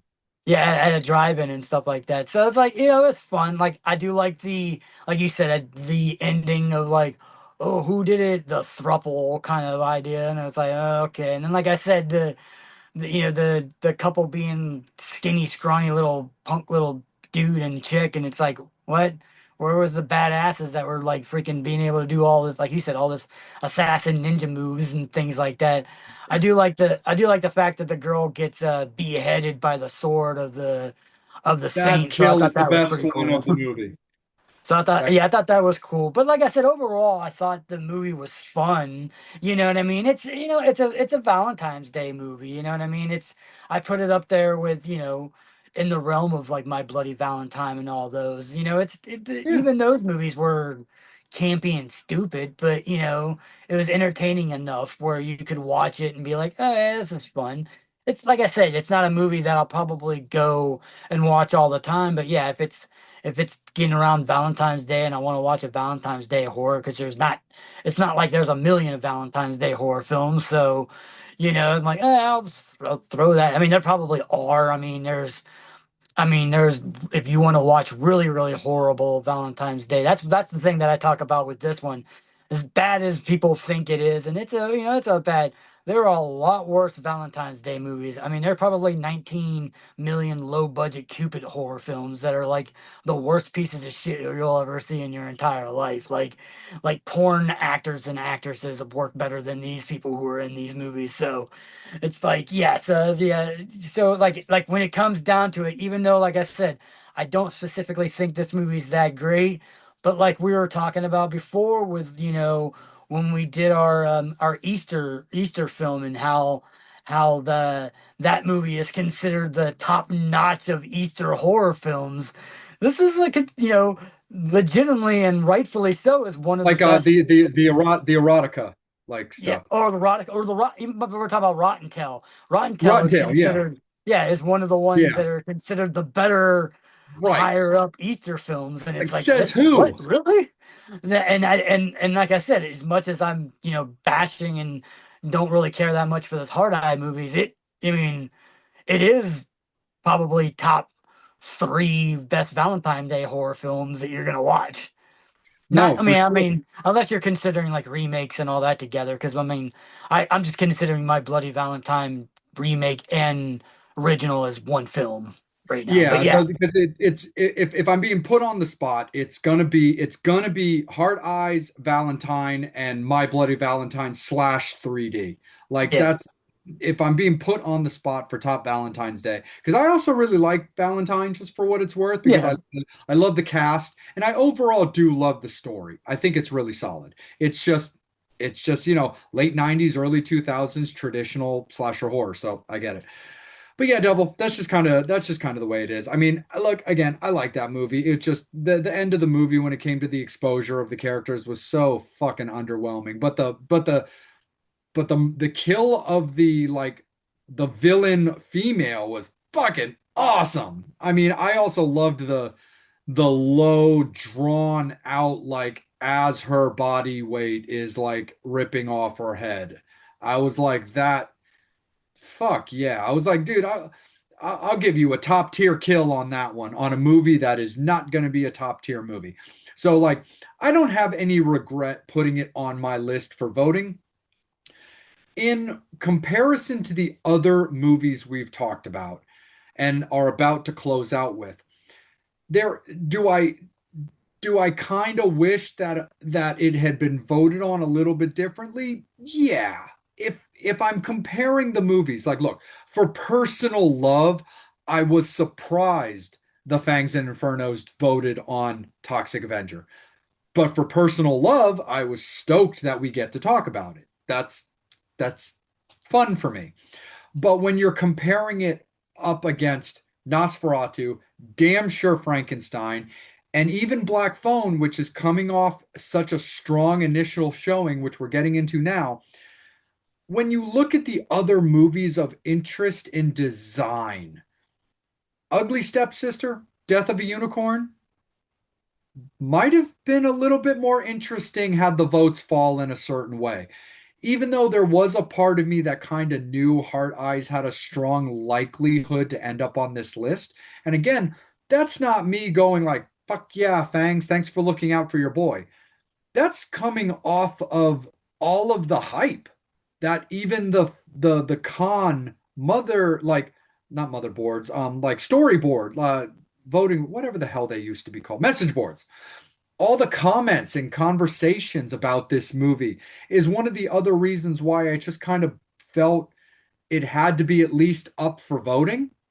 Wasn't surprised that it won, but then when I watched it, I was kind of like, eh, I guess. And my closing thought on this before we get into Black Phone 2 is very, very simple. I looked at this movie a lot the way I looked at The Strangers.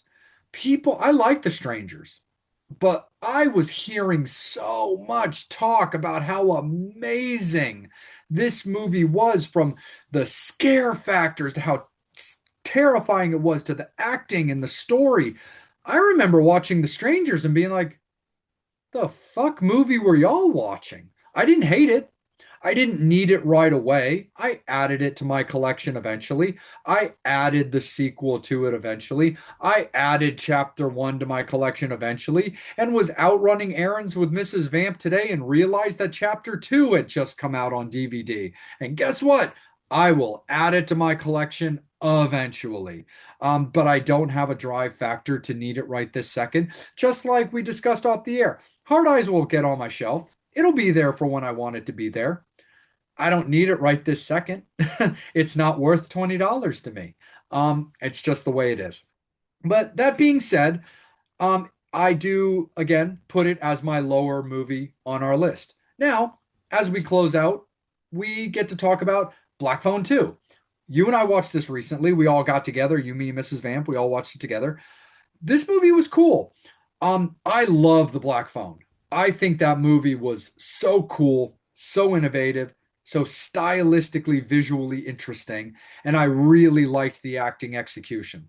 Now, when it comes to The Black Phone 2, I still liked it. I did find it to be a drop off of the first movie by quite a bit.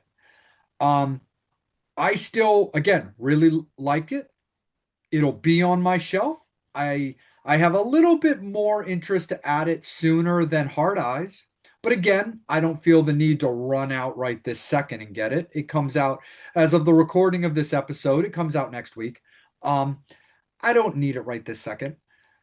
Here's the thing. When the movie got going, I really got into it. I really enjoyed it as it really was driving up their plans to get the drop on Ethan Hawke's character.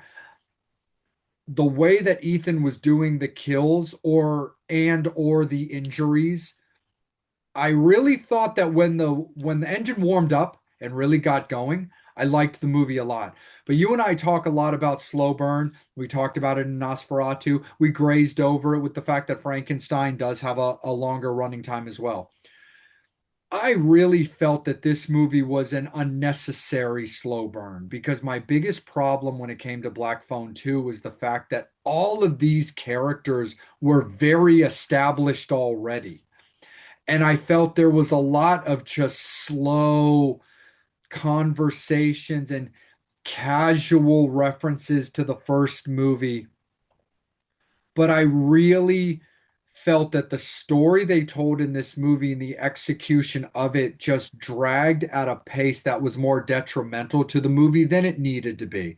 I did enjoy the movie. I thought Ethan's portrayal of the character again was very good. I like the fact they got the original actors back in the movie. I thought that was great. I was super stoked to see that.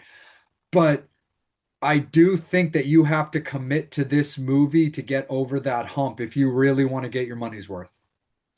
Yeah, I mean that's the thing about this movie, and I'll even precursor with that even in mentioning that, I honestly probably will put this even worse than Hard Eyes, because with Hard Eyes, at least there was always the hype of it, and then when you watched it, you're like, okay, it's not as that. Where this already had a predetermined hype because of how good the original Black Phone was, and then you watch it, and like you said, the slow burn on this was just, to me, it's like, I don't, I mean, I get it. One thing that we talk about constantly on the show is that we're big, huge backstory people. We Yeah. love hearing about backstories and love hearing about, characterizations and things about them and stuff like that. Development.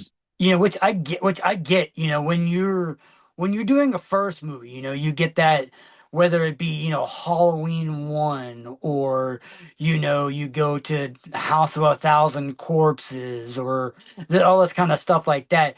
Your first movie is the one who you sets up all this storyline and backstory and characters and stuff like that. So when you get into the second movie, you already know these characters, you already know all this stuff like that. So you can kind of skip that meat and potatoes and go, okay, we already know that. And yeah, this movie has all those same actors and actresses and stuff like that. But then, instead of maybe later on in the movie, you kind of start getting into the backstory of this one. It starts off with mainly all backstory, so you got to learn a whole new story again than previously from the first movie. And even though they did go into backstory a little bit on the Black Phone, I think the way that it was done originally was very more inventive. It was definitely a lot more. Okay, you learn a little bit, show you a little bit, learn a little bit, show you a little bit. It kept you intrigued the whole entire time. Like you said, watching this movie, I don't remember the length of this movie, but let's just say it's like an hour and 45 minutes or something like that. The first hour of this movie, I was just ready to go to sleep. I was Yeah, like, it this was is it was just, hurting me, Devil. It really it was was. just like, this is boring as fuck. Yeah, I mean, and the whole entire time, it was almost comical too. While they're getting into this movie, it's like, okay, first off, he's Freddy Krueger now, so now he's going into people's Two, dreams. two, 2 hours, an hour So 54. yeah, so almost 2 hours. So I was pretty close, about 15 minutes off. But yeah, so like yeah, first hour or so of this movie is like ugh. And then like I said, you go, it's like, okay, first of all, he's Michael Myers, he's Freddy Krueger because he can get into people's dreams. And then like you saw like the snow of the guy's face and it looked like a hockey mask. I'm like, okay, now he's turning into this, and now okay, now it's turning into Carrie, or it's this, and it was just like way too many trope horror films just mixed into one. And like I said, I liked a little bit of that background story. I love the fact that it was talking about this, campground from years ago when the main kid and his sister's mom was going to, and the black phone guy was taking and killing little kids that were missing and all that kind of stuff. I do like that backstory of it. It's just that when they were explaining it, it just took way too long to explain. It was just way too drawn out. The sister, doing all that stuff that she's doing. Like I said, that it was just like, to me, it just, when Ethan Hawke was there and those characters at that times when he was going, it was cool. But like to me, the last like 15, 20 minutes of the movie was, the actual fighting scene Yeah. between them and them getting into it, figuring all this out, figuring out the bodies of the kids and the barrels and underwater, and figuring out, okay, we can hurt him in a dream and he can hurt us, but we got to do it this way. And we can kind of bring him sort of like Freddy Krueger. I think it was like four or whatever, or the Dream Warrior one or whatever, which you can bring him out of the dreams into back into reality. So it kind Freddy of had versus that, Jason for sure. yeah, yeah, those kind of like realities of that kind of stuff like that. So it was like, he's, in those scenes, he's not punching anything, but he's punching where the black phone bad guy is, and he's fucking him up and stuff like that. And it's like, that was cool. I liked all that. But yeah, it was just like, from how good of a story that original was, and that just that character of him just going around with the balloon and kidnapping these kids, and like I get the supernatural ties of it because of the phone in the original one, and getting, messages from the other side. So I kind of, I get the concept of that. But yeah, I don't know. Like I said, it was just, to me, if I'm kind of glad that I didn't go to the theaters and watch it, because Yeah. it's one of those ones, like, yeah, like the whole entire time I was like half just like getting ready to fall asleep. I'm like, this something needs to happen to make my ass up. No, for sure. Yeah, no. Ultimately, you're definitely right about that because yeah, it was definitely better that we got to watch this, from the comfort of our couch, over lunch than Yeah, and being than able to talk versus like in a, yeah. we have to be quiet. Yeah, so like, ultimately again, like it's one of those things that like I picked it for my list based off of, and again, this really kind of falls on me, but again, it was enjoyed enough, or at least curious enough by the Fangs and Infernos that they wanted us to discuss it. Because again, I could have picked something and have them be like, and give it 2 votes and it not make the top five because they weren't into it. That's totally fine. Like we can read the room, we get it. Um, but like that was kind of my thing is like I was so stoked on that movie, and I'm with you. I'm glad we didn't hit the theaters for that. I really wanted to because I was hype. I was like, dude, I'm in, man. That fucking movie, first movie was so great. I didn't expect the second movie to surpass it, but I didn't expect the second movie to feel like such a drop off that it almost kind of felt like the third or fourth sequel. Like, it it it that hurt me a little bit. Again, it'll end up on the shelf. I like the franchise as a whole. I like the character of the grabber as a whole. But again, I'll get it on my own time, or I'll, ask, Mrs. Vamp or Brother Vamp or one of my family members to get it for me as a present. You know what I mean? So like Yeah.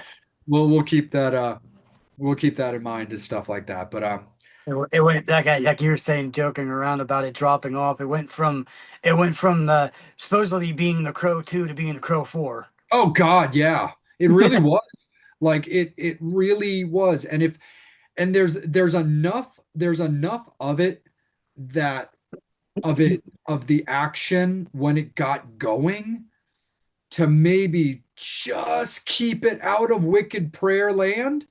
But the problem is, like I said, you have to be in for the ride and stay awake enough during the ride to get to that cool action scene to save it from quite hitting Wicked Prayer. But it's definitely it's worthy. Unfortunately, it's worthy of those conversations because it has that feel of just a terrible, part three or part four of a franchise than it had of this anticipated sequel, of which it had, for a year and a half, so that's just kind of the way it is. But I am definite, and I'm pretty sure that they're just going to leave it at that. But I really hope that they're not going to look into a Black Phone 3 because I'm going to be turned off to it. I'm not going to play their games. And I do love the character. I do love the idea of the grabber. But again, it is also such of a bummer when you have a character that's got a pretty standalone individual character that kind of stands on its own merit. Where, yeah, even with something like the grabber, child abduction, child molestation, things like that isn't exactly something that's never been discussed before. But Black Phone's concept of Nuff was unique enough to stand on its own 2 feet merit-wise as its own standalone movie. I never really understood why they even bothered to do a second one because I felt the movie ending of the first one was solid enough to just be its own thing. And hindsight being 2020, I am kind of wishing that they had done that. But it's also kind of funny too because like Mrs. Vamp and I still talk to this day about Halloween Ends because the thing is you have these very bizarre, unnecessary references to stuff that's already been done. This Freddy Krueger aspect to the grabber, this weird little reference of his mask almost kind of having a hockey mask Jason reference to it, which is very bizarre. And when it came to Halloween Ends, one of the things that I was always crazy about was for the longest time, Jason was always the slasher, just when it came to total kills and just kind of being the guy. But then Michael Myers, who is the OG, whether people want to admit it or not, that is just simply factual the way it is. Michael Myers came before Leatherface. Leatherface might have been the original guy, but that was based off of Ed Gein. As far as just a traditional slasher style, you have Michael Myers, you've got Jason, you've got Freddy in that order, simply as far as getting started. But anyway, Michael in that style is kind of the OG. Jason had taken him over. Kane Hodder had a lot to do with that, so on and so forth, blah, blah, blah, blah, blah. But with the more recent trilogy of Halloween, the kills, the story, Michael had kind of cemented himself back as the guy overall. And when it came to Halloween Ends, I was always very straight up about the fact that they simply fucked it all up thanks to that movie. And one of my biggest reasons for saying that was you taken a concept in Halloween Ends of, is this kid possessed by the spirit of Michael Myers to potentially continue on as that character? Friday the 13th did that 30 years ago with like Corey Haim's character and stuff like that. Feldman. Sorry, yeah. Corey Feldman's character back then with that. And that was one of my biggest disappointments in that movie was you had it right there in your possession to have Michael go out, whether he died and Laurie lived, Laurie died and he lived, or both of them died. You had it right there to just cement Michael as the guy, point blank, period. And you Which fucked sucks. it all up. Which sucks because they had the people who have done Halloween movies have had that done twice.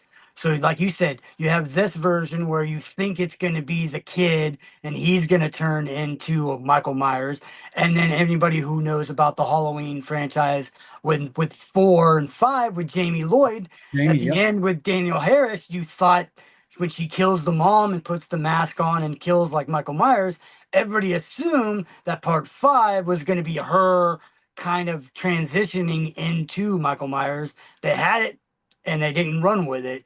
And it's the Yep. same thing. It's like, come on, man. Like you could, it would have been so much better if you would have continued that story on like that. I was expecting it to be that kid. That this guy is gonna be the new, the new Michael Myers, the new boogeyman of this town, because obviously Michael Myers is beaten old, so Yeah, you need somebody new to terrorize, and that would have been perfectly. And then, like I said, I mean, I don't hate the the new trilogy as much as some other people do, but yeah, there are definitely some aspects of it I'm like I wish they would have done a little bit better. Like that's one of them. But yeah, for sure. totally. Yeah, as a trilogy itself, I like it just fine. In the overall big picture, I like it. It's solid. But the funny thing is, unfortunately, it's a lot like Warlock or Witchboard in, previous showdowns that unfortunately you've got the first two movies, which are so solid, and the third movie just hurts it overall. And that's just kind of a bummer. But to get off that tangent, it was just a comparison that Devil and I needed to make real quick. But yes, when it comes to Black Phone, look, it's cool. The progression and backstory of the grabber didn't go unappreciated because I really do like the character. But the execution of this movie, the slow burn, the drag, the little attempts at sparks that never really get off the ground, it just is what it is. So ultimately, I think Devils hit it right on the head there, where it probably does come in last in our overall thing. And so when it comes to a version of the obituaries, now when it comes to this Devil, you and I don't really do obituaries for the end of 2025 because it's voted on by the fans and we're, just kind of discussing these movies as we see based off what the fans wanted us to talk about. But overall, I do kind of see it overall lineup wise as Frankenstein, Nosferatu, Toxic Avenger, Hard Eyes, and Black Phone.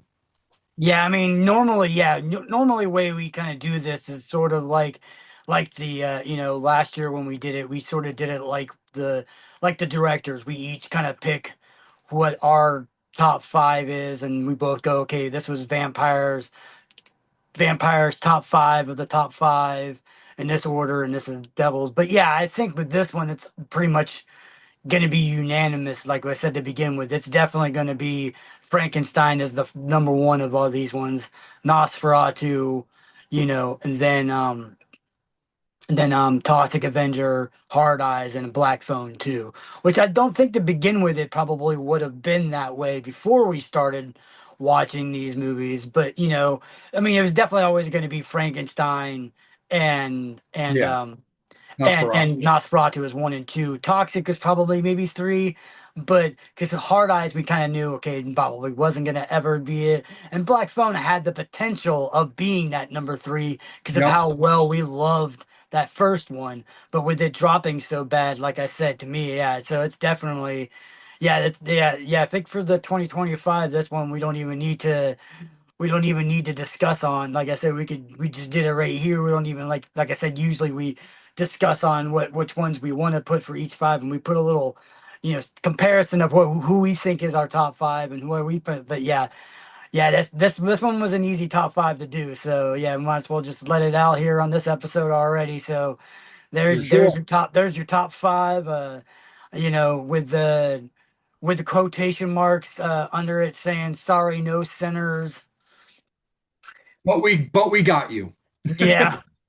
And that's the way it's going to be there, Fangs and Infernos. We appreciate you guys so much as we wrap up season two. As always, we really, really appreciate you guys. You guys have been absolutely fantastic, and we really support the continued support, love that you show myself, that you show Devil with every episode that we do, whether it's showdowns, alphabets, directors, or interviews and con reviews. So this is going to be the end of our second season in 2025 for us, capping it off with 2025. And we'll also leave you with a little bit of info as you follow us on our socials, just like we did at the end of last year's. We are going to give a little post for the acknowledgement as well. But in the overall aspect for season number two, again, victory to the Devil when it comes to showdowns, as he does take me out when it comes to our overall showdowns and picks versus picks. I started off incredibly strong this season. I did well. I did have the aspects where I was up somewhere in the ballpark of like 5-1, 6-2, something like that. Started off very strong, but it's a marathon, not a sprint. So victory to the Devil when it comes to showdowns, and this season's numbers will get posted out shortly. And again, we really, really look forward to putting out this episode in a very, very short time, right after Christmas, to cap off this season. And we can't wait to start off season 3 with you guys. It's going to be absolutely fantastic. As always, please make sure that you're supporting our friends Mark and Lizzie with Rock and Horror Apparel. They are our official merch store. We really, really appreciate it. Shout out to our buddy Lydia Manson, who has ordered a shirt off of our website. So we're really, really stoked to see her rocking us. And there have also been plenty of other Fangs and Infernos that rock us and show interest as well. So we really appreciate you guys overall. Of course, it is chilly willy weather out there, so Brutalities is definitely a great way to warm your bones when it comes to, all the great products that they do. They're also dabbling in with a lot of people that Devil and I are quite fond of, like Wednesday 13. So make sure you're showing a lot of support to them. John Kozik with both the Baltimore Witchboard Museum and the Salem Witchboard Museum. Please make sure that you're supporting small independent museums for everything that they do. And of course, our friends at Twisted Vines with Chris and Saren and everything that they do for creepy decor. And we're going to bring it home with our man Chris with the Buffalo Bill House, of course. We love the fact that he was able to save the original house from Silence of the Lambs when it came to Buffalo Bill and turn it into an amazing place to stay and an amazing place to relax. It's a great time. Myself, Devil, Mrs. Vamp, we've all been there. Chris, we love you. We'll see you again soon. And to all of our sponsors and partners, we love you guys to death. Thank you so much for taking a chance on our small little show. And we've been so stoked and honored to build ourselves up, just like assisting with your guys' continued success. But again, Fangs Infernos, thank you guys so much. It is a wrap on season 2. This is our end of 2025 best of episode. We'll see you guys real soon in 2026 for season number 3. Horns up. Fangs out.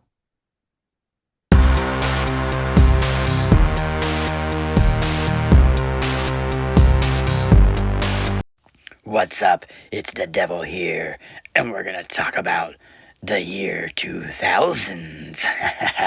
And this time we're gonna talk about horror comedies of the 2000s. We're gonna talk about 2000s scary movie. What's your favorite scary movie? Oh yeah, gotta love this movie, the Marlon Wayans brothers. Oh yeah, I love seeing movies. I love horror spoofs. I love seeing comedies and death and all good stuff. Did you like Scary Movie? Was it too much for you? Anyway, if you haven't checked it out, go check it out soon, because the new Scary Movie is coming out. Oh yeah, we've talked to a few Scary Movie alumni. Lachlan Monroe, J.on Abrams. All kinds of fun we've had with scary movies. Anyway, go and check it out, because the devil said so. And welcome to season 3, motherfucker. Devil, my friend, I think we should have a little quick conversation about everybody's respectful celestial abodes, where it be my little coffin, where I lay my head at night, or at times that you feel that you just want to go back down to make sure that hell's not getting out of whack while you are away. Let's talk about Vampireanddevil's newest partnership in Twisted Vines, our dear friends, Chris and Saren Cadaver. Oh yeah, you like scary stuff, you like horror decor, come and check out Twisted Vines. They make all the kind of cool shit, all for your house, all kinds of scary shit. They love it. You like to bring back the horror, you want to scare your neighbors, you want to conjure up a friend to talk to, you want to conjure up somebody bad, you want to do some bad stuff to them, you go to Twisted Vines and get some of their merch. Absolutely, for sure. Everything is completely handmade by them. So if you need a little friend, maybe a round set abode, maybe you want to conduct a little evil towards a friend that was a friend, maybe no longer a friend. They have voodoo dolls they can do for you to allow for such activities. But you know how much we love our Ouija boards, my friend, and they make all of those by hand. They took care of your beloved vampire with a nice Nosferatu board, but the devil, he happens to be a Munsters fan. And not only do they do boards as traditional rectangles, but they can put a little bit of coffin flair in them. Oh yeah, look at that coffin shape Munster board. Yeah, you wanna conjure up Mr. Herman? You wanna ask him how Pet Cemetery was? You can do it on this board. Oh yeah.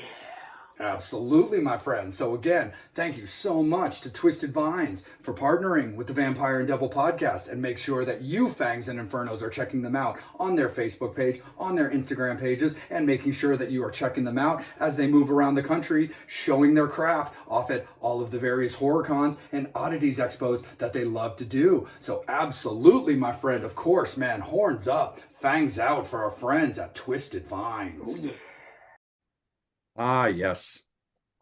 It is a very, very unique start to this beloved season, there, my friend. And we're going to keep it going with such amazing conversations, good times, and a little bit of a creep factor as we're going to talk about movies with no English. And we're going to talk about movies in English that have a good stylized design to it and are beloved by many, not necessarily shunned, but maybe a little bit shrugged by others. But it's going to be a very, very potiony filled, druidy styled episode. Devil, my friend, what do you say we get into witches? Yeah, talk a little bit about the New Year witches and bitches and occults and all crazy stuff. We're gonna mix it in with, like you said, a fan favorite. To many, and maybe not to some, but we'll get into that with Hereditary. Mm-hmm. And then the myself always likes to bring out these weird movies once in a while, and so you got to pull out the strange witch movies, and you won't be alone, which stars Naomi Rapace. So I'm a huge fan of hers. Ever since the uh, the original versions of the girl who kicked the hornet's nest and the girl with the dragon tattoo and all that good stuff like that. She was the Yeah. original girl. So I've always had a thing for her, even though in this movie she's got the cover and the title name there, but she's kind of only in the movie for a few minutes. But she does have a Right. but she does have a cool part in it. So, but yeah, I mean, it's the new year, so you gotta bring out or do a little bit of hexing and get the witches out and make sure that the evil doesn't kill you in 2026. But Mm-hmm. yeah, unfortunately, just like people find out in this movie, you can't always bring the occult out or the witches out because somehow they'll still get you. Absolutely, 100%. That's definitely the way it plays out in this first movie for sure. When it comes to Hereditary, this has always been a very, very interesting, situation with this movie. So I do like the movie. I've always been fond of this movie. But here's the thing. I'm a big fan of this movie and the stylistic design on that. Things don't always have to be scary, but when a movie hits in a certain way that is particularly unsettling, that can be very interesting and can also be a very, very unique, just dynamic for how a movie comes across. That's personally where I think Hereditary shines. You and I have discussed this before. The overall hype around Hereditary being like this massively scary, this, that, or the thing, anytime I hear that about movies when they're like, it's the new Psycho or it's the new Exorcist or something like that, I'm always going to kind of immediately take that with a grain of salt and kind of shrug it off. Like, I'm way too judgy when it comes to that. And to be honest, I feel justified in my saying that as well because I have yet to see a movie that's promoted that way live up to that hype. It's very, very few and far between that any movies promoted in that type of fashion um, come through. And it's just the way it is.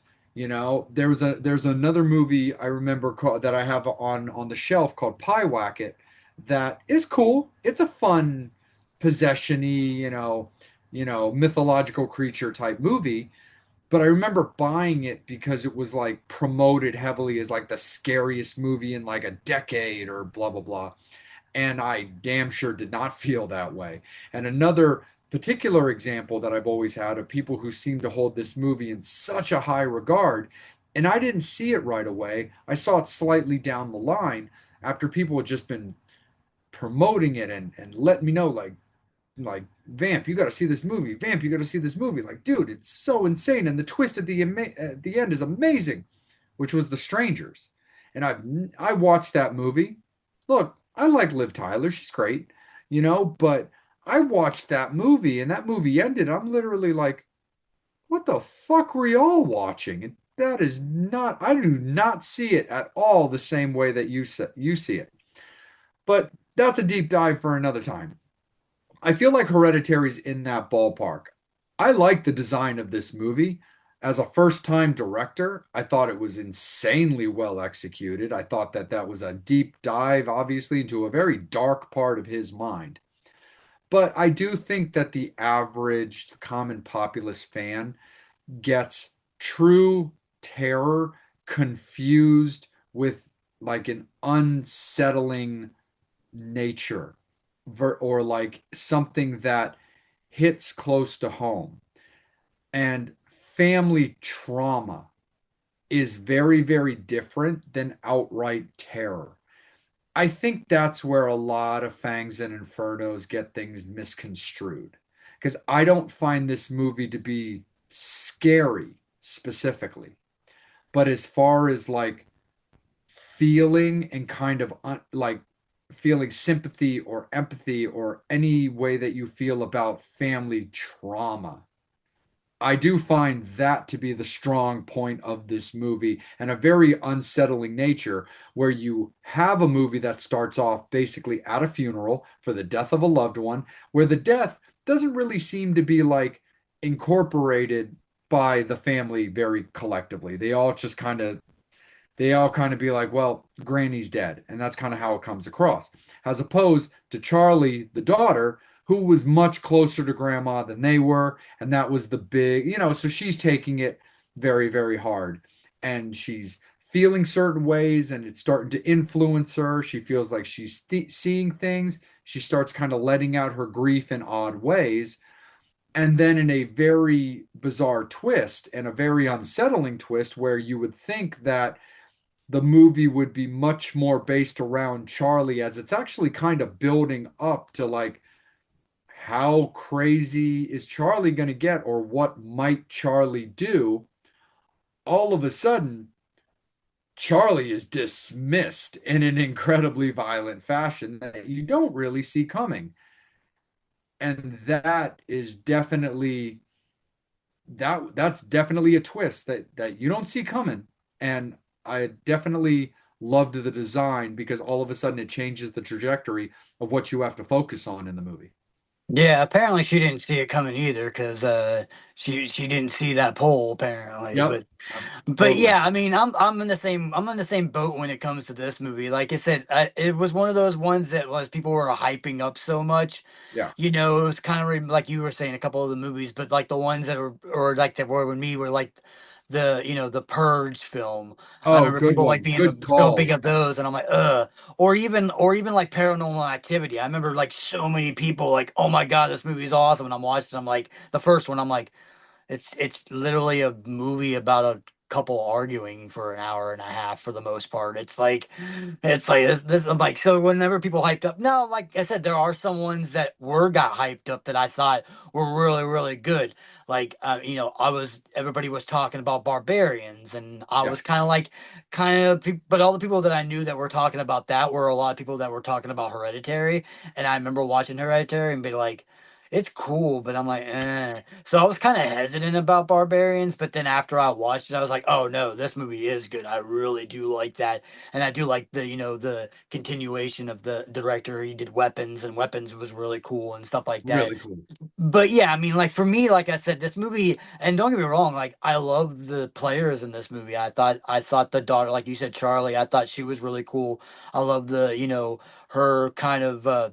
detaching herself. She ends up finding a dead bird and taking its head off, and just like all this crazy stuff that she's doing, trying to deal with with the death of her grandma. And then obviously it's like the mom's like, you know, apparently didn't care that very much for her because her mom was kind of the grandma when she was younger was abusive and things like that. So it was like, yeah, I love that part. I love the fact that, yeah, this movie is definitely more of that, not like scary, scary, but more of like trauma and more mentally, Yes. like mental depression and mental health and things like that. I mean, it definitely does get a little bit into the cult type things when you get later on to the movie. But yeah, to me, I was like, yeah, I mean, I thought the only really good part of this movie was basically her getting her head cut off, and then, the end of the movie, without spoiling it until we get to that part, was I thought that was kind of cool. It was something that was like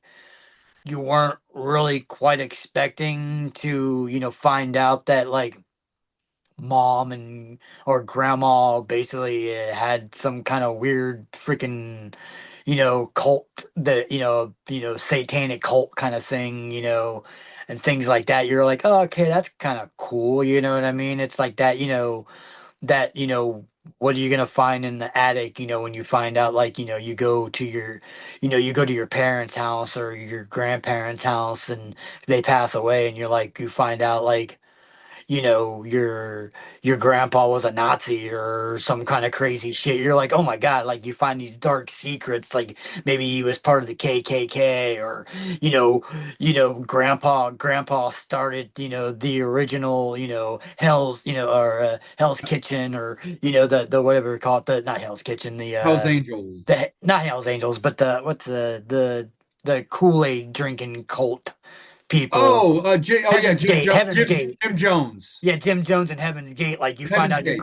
you found out your grandpa was the one who actually started that or was in that. And you're like, oh shit, grandpa was part of the Heaven's Gate. Maybe not one of the ones, obviously, that Or drinks like the Kool-Aid. Manson family. Yeah, or something like that. You find out these secrets about your relatives. Like, oh shit, man, that's kind of crazy, and maybe explains a little bit of the weird shit going on, especially like, like movies that are like this. You want to talk about like The Omen and all that, where they have like that surrounding of people who are watching the family all the time. So it's, you never, like I said, you never really know. They knew mom, grandma was, had her ways set, and like the way the mom is always explaining it, and kind of like how she was, grown up and stuff like that, that she wasn't always the greatest person and stuff like that. But then you find out that it's a lot more rooted in this, into weird crazy shit, where yeah, it gets I mean, when it does finally get to that satanic part and you finally get through it, I mean, when it gets to the towards the end, like, the last like 5-10 minutes of the movie, where she goes into the hidden house little area and stuff like that, and that's when you see all the cult people and stuff like that. It's pretty gnarly and pretty crazy, like these guys are like what they're into, and wasn't it's not like your typical like hail Satan kind of Right. kind of cult. These guys are pretty out there and pretty crazy. Yeah. No, definitely. It reminds me a lot of of an old school, but like a previous showdown that we had, Devil, when we were talking about Infinity Pool. Yeah, When it was like that satanic BDSM fucking weirdness that is yeah, like definitely out there. So I got some of that. Um, but yeah, so like when it and you're definitely right. Like I wouldn't necessarily put Hereditary as a slow burn movie in the traditional sense that you and I address when it comes to slow burn movies. I do find Hereditary to be entertaining from beginning to end. I do think there's a certain amount of pep in their step when it does come to explaining things, but it's gonna have its lull moments, which I understand was it can be tricky for certain fangs that are watching the show, watching the movie, because I felt that way too. 100% I did. While I do enjoy this movie, like I said, and I hold it in pretty high regard, um, it's one of those tricky movies where it varies on the Fang or the Inferno and where their particular interests and like horror fandom lies. And that's the thing about this. There are movies that we've talked about where we definitely feel that a Fang and an Inferno can be stoked on it just being a fan of the genre. Where it's like that is just a horror movie. But then we have other ones where we know that there's certain amount of like disconnect that one Inferno might have, and then a commitment that a different Fang might have. And it goes both ways when it comes to that. So again, I enjoy this movie a lot. I do. I like the design of it, just like I like a movie like Midsummer, which is actually in kind of the same universe. But at the same time, it's fuck, Devil. It's one of those things where it's like, this is one of the reasons why I love going to movies based off our interests in seeing said movie as opposed to just reading about what people have to say about it. Because I rarely agree. I'm always just like, hey, I get it. Sounds cool. Good on you. Right on. I'll check it out and I'll form my own opinion. Um, I do think that Hereditary is of a certain quality to where it doesn't get entirely fucked up by everybody else hyping it up. But that's because I actually give a lot of credit to the director in that sense, because this movie has such an ability to just get fucked up by everybody else not really understanding what it's about and getting so sucked in. So I gotta give a lot of credit to Ari in his design of Ari Aster, of the design of the movie, because he taps into some very, very dark stuff, especially as a first time director. But I just wish that the collective populace was a little bit more grounded, was a little bit more centered in understanding the differences between fear and suffering. And that's the difference, in my opinion. This is a movie about family suffering. This isn't a movie about, you know, demonic witchcraft occult fear. And I think the average horror fan can't really tell the difference. For the record, Fangs and Infernos, we love you, and I'm not shitting on anybody, and I'm not taking pot shots at people. I'm simply making a general observation. As somebody who obviously, because it's my brethren, ride and dies on vampire movies, loves psycho slash movies, but is also very passionate about the kooky side of movies that I get fulfilled with movies like Out of the Full Moon Camp. So my little triangle is very, very unique with what I like to watch. So I really do understand tastes versus delivery. But I do feel that it's important to understand that there's different levels of what constitutes true fear from suffering, because suffering is very scary, but it's scary in a separate type of way. So I like this movie and I love the trajectory of it and I love the plane that it's covering, but it's not in what I feel scary, because it's not about jump scares. It's about feeling this family and suffering through trauma, the loss of not one child, but even two children right after, along with the grandma. And just like you said, Devil, learning of those family secrets of what they're involved in. Because again, the movie ends based around the father's possession, based off a seance that was shown to mom for the sake of being able to get closure in communicating with her daughter, when it was really nothing more than, frankly, a shitbag enthusiast that suckered her into opening the door for their god to take over, which ultimately, by the end of the movie, worked. Yeah, yeah. I mean, I like the fact that the girl that gets them in the seances, the aunt from Handmaid's Tale. So I thought that was pretty cool. I like that actress and stuff like that. And that's the thing about though too. Like to me. I mean, even though I would put this as a horror film Absolutely. over Midsummer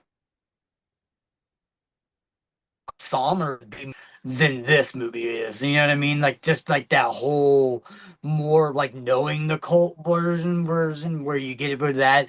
But like I said, when it came down to it, it's even like I said, the reason why we even talk about it, even with the Fangs and Infernos who might like this movie and stuff like that, like I said, it's it's such a big thing within our inner circle. Like pretty much all the people that we know that we go to all the cons to that are a lot of the we have a lot of similar taste in movies and we agree on a lot of stuff.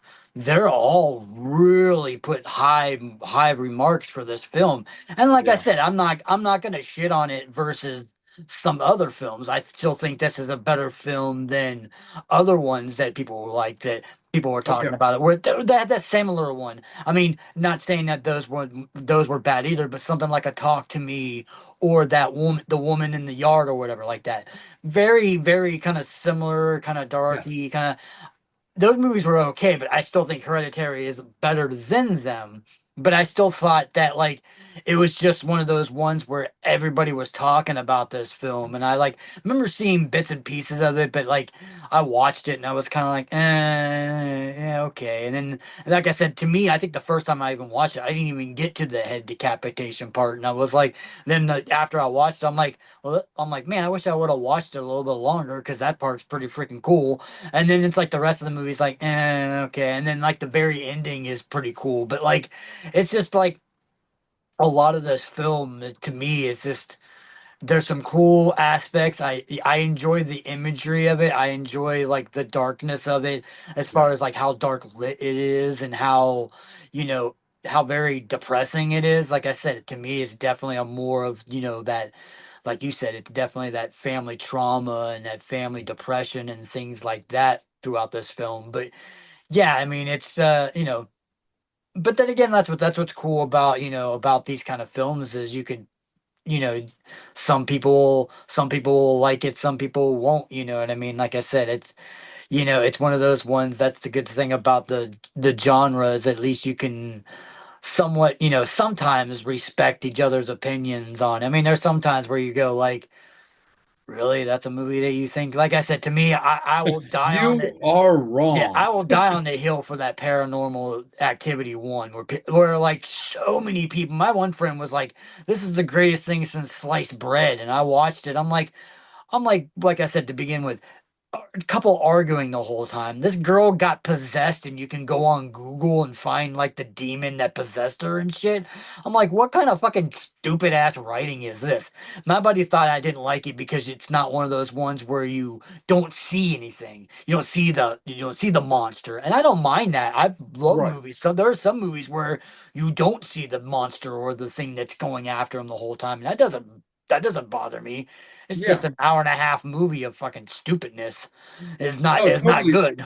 Totally, Devil. Because the thing is, just on a small little side note, when it comes to paranormal activity, I was the exact same way. Here's the thing: when it comes to the first paranormal activity, I'm casually nicer to it. It does not float my boat. I have stood on the mountain and I have died on the hill, and I will keep dying on the hill.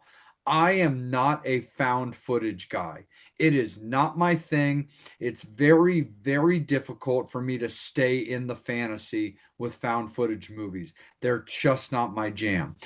When it came to the movie coming out at the time, I never saw it in the theaters. I got caught up later. It was okay. I get it. I wasn't super like, yeah, fuck yeah. I was kind of like, cool, all right. I get it as far as a movie that's tackling that found footage style for the first time. And I liked the ending of the movie where the guy flew at the camera to end the movie. But at the same time, I really think they did a drastic disservice. Spoiler alert, Fangs Infernos, but too bad. This movie's been out for like 15 fucking years. You could maybe even more like 20. Y'all could have seen it by now. Yeah, the end of the movie was cool. I liked it. Flying at the camera all of a sudden, like, okay, right on. I get it. You know, the one scene where the girl just gets pulled off the bed by someone you don't see. Okay, fair enough. I'm down. But the the alternate ending for anybody that's seen it versus anybody that hasn't, because like I said, you've been warned, literally a million times better.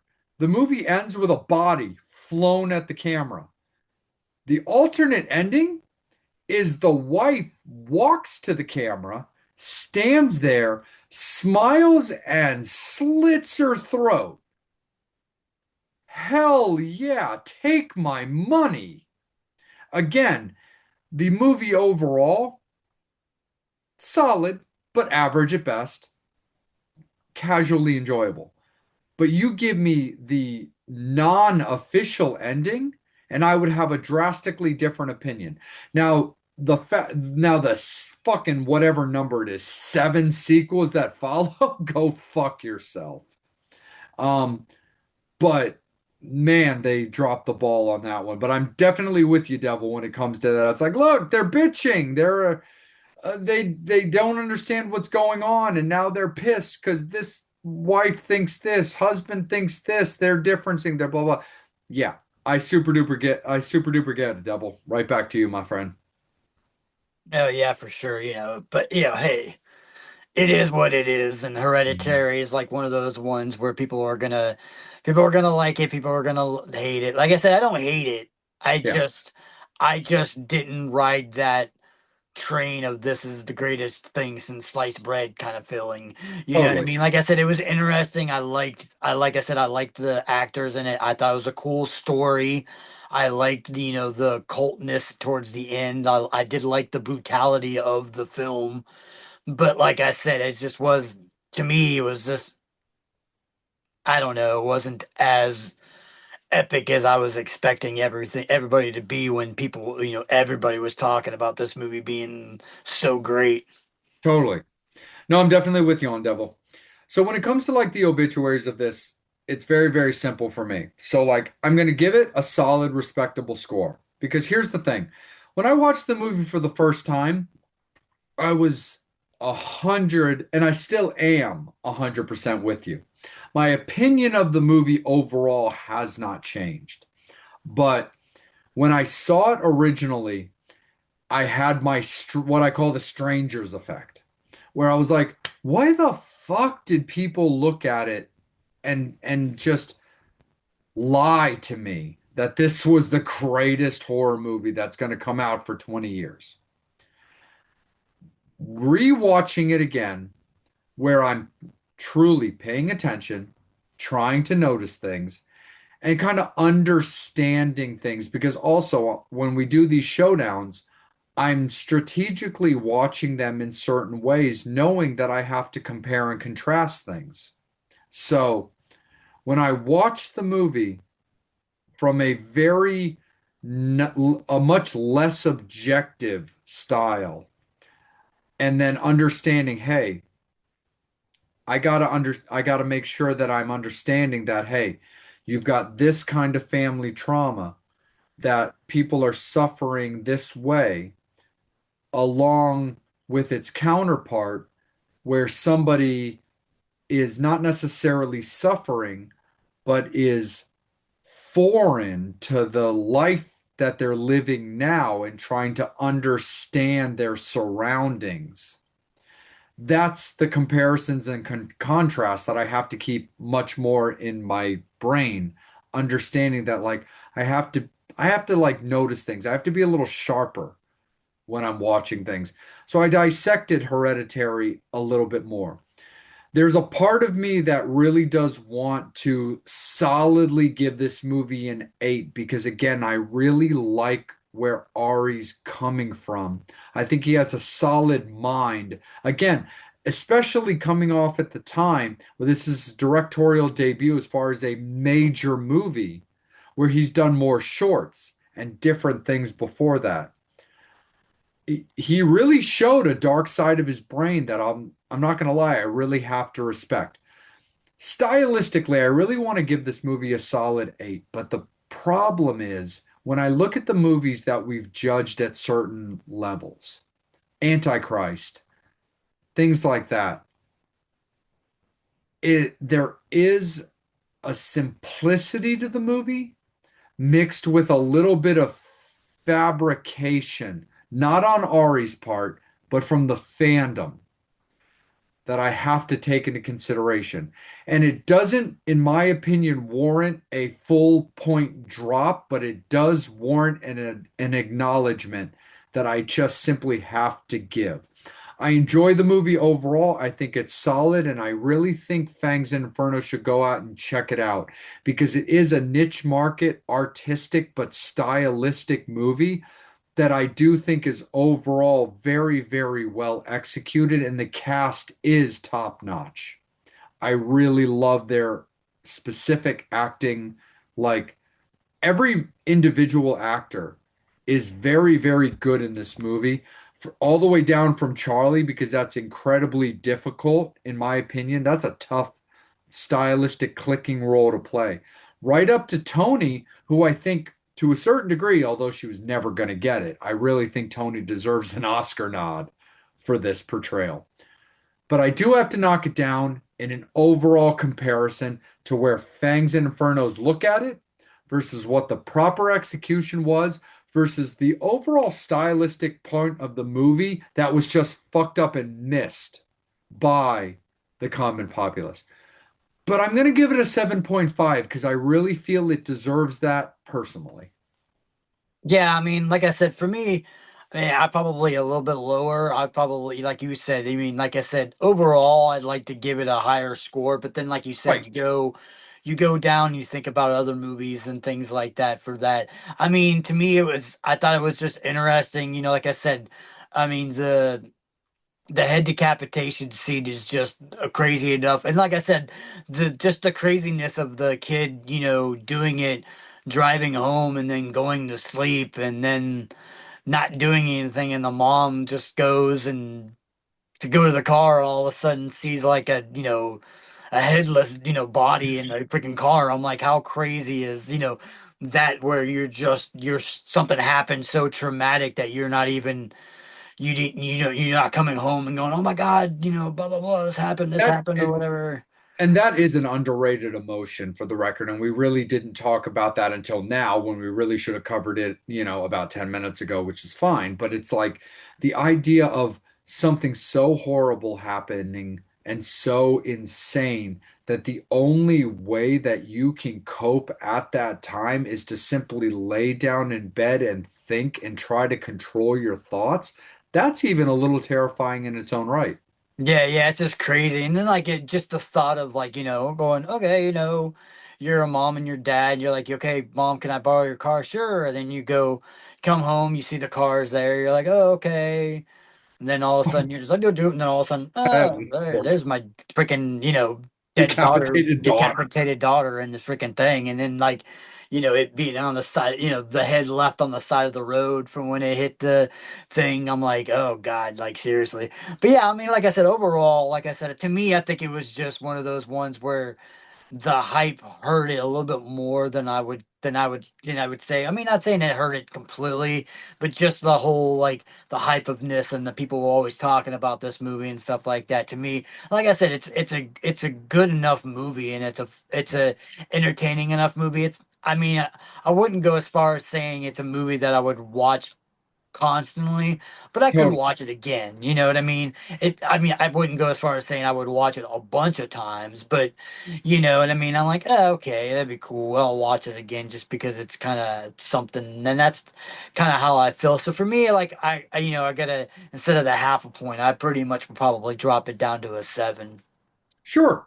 No, absolutely, Devil. I super duper get it, man, for sure. So we're definitely good on that. So Fangs and Infernos, hang tight because we're gonna get right into the Devil's pick on that. So of course you guys know how we roll. We're, start of season number 3. So you guys are definitely familiar with the way we do things, and we don't do 25s and we don't do 75s. So as of right now, at a 7.25, that is where we are when it comes to Hereditary. It will not stay there, but at the same time, we're just going to let it marinate. We're going to let it chill for right now at a 7.5 for myself, a 7 for Devil. But we're going to get right into the Devil's pick, and we will cross the bridge at the end to see how we want to go. for your final obituaries. But Devil, my friend, let's get into You Won't Be Alone. I got to tell you, man, I really like the fact you put this one onto my radar. This was a very, very cool one. Stylistically, I will say this was very much a witch movie.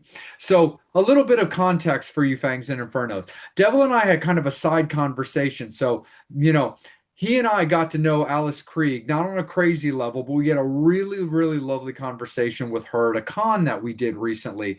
And we even talked about one of her movies that did very, very well in Gretel and Hansel from a previous showdown. Now, we loved her witch portrayal of that. And when we were talking with her, she told us about a movie called She Will that she did, which was based off the Swedish versions of the Salem witch trials, which, as you guys know, is very partial to myself. Anyway, that movie was kind of a front runner when we were talking about potentials for what would make a good showdown with this. And She Will is very, very cool. We really suggest you guys go check it out. If nothing else, more than to support Alice because she's absolutely lovely as a human, but really, really excellent as an actress. It just didn't particularly translate for this particular showdown. We found that Hereditary and, You Won't Be Alone was a little bit more on each other's playing land. But maybe he and I touch base on this movie at a future showdown.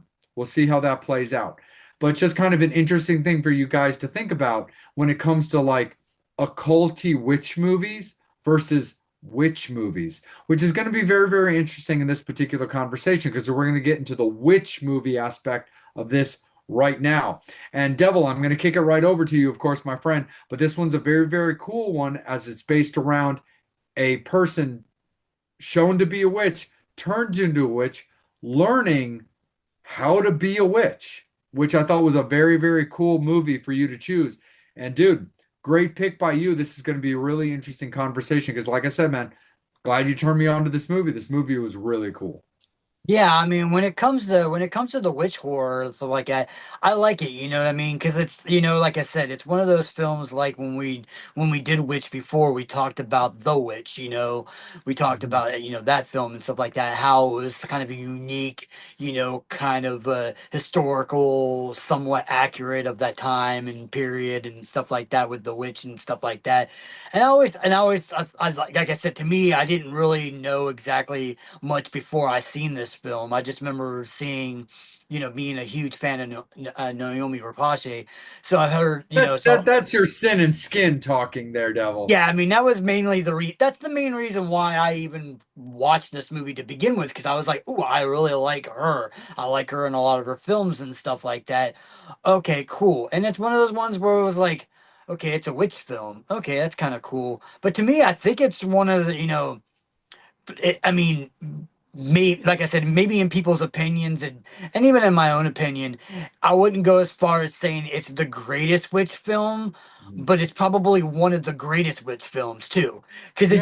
it's just a cool concept of witches and this European version of witches and how they felt like that, and it's just a cool weird concept. I love the fact that like that the witches in this the lore of this is a way cooler because it's like about witches and stuff like that and they practice their witchcraft and Satan and they dance in the woods naked and they do all this kind of stuff like that and they got the long nails and you got Philip the goat and stuff like that, you got all this crazy stuff like that, but it's one of the Yeah, cool cue things you really don't see or ever really see how a witch becomes another witch other than it being maybe like because she's being burned at the stake or she's doing something else and that becomes the witch, which they do add that little aspect to this film.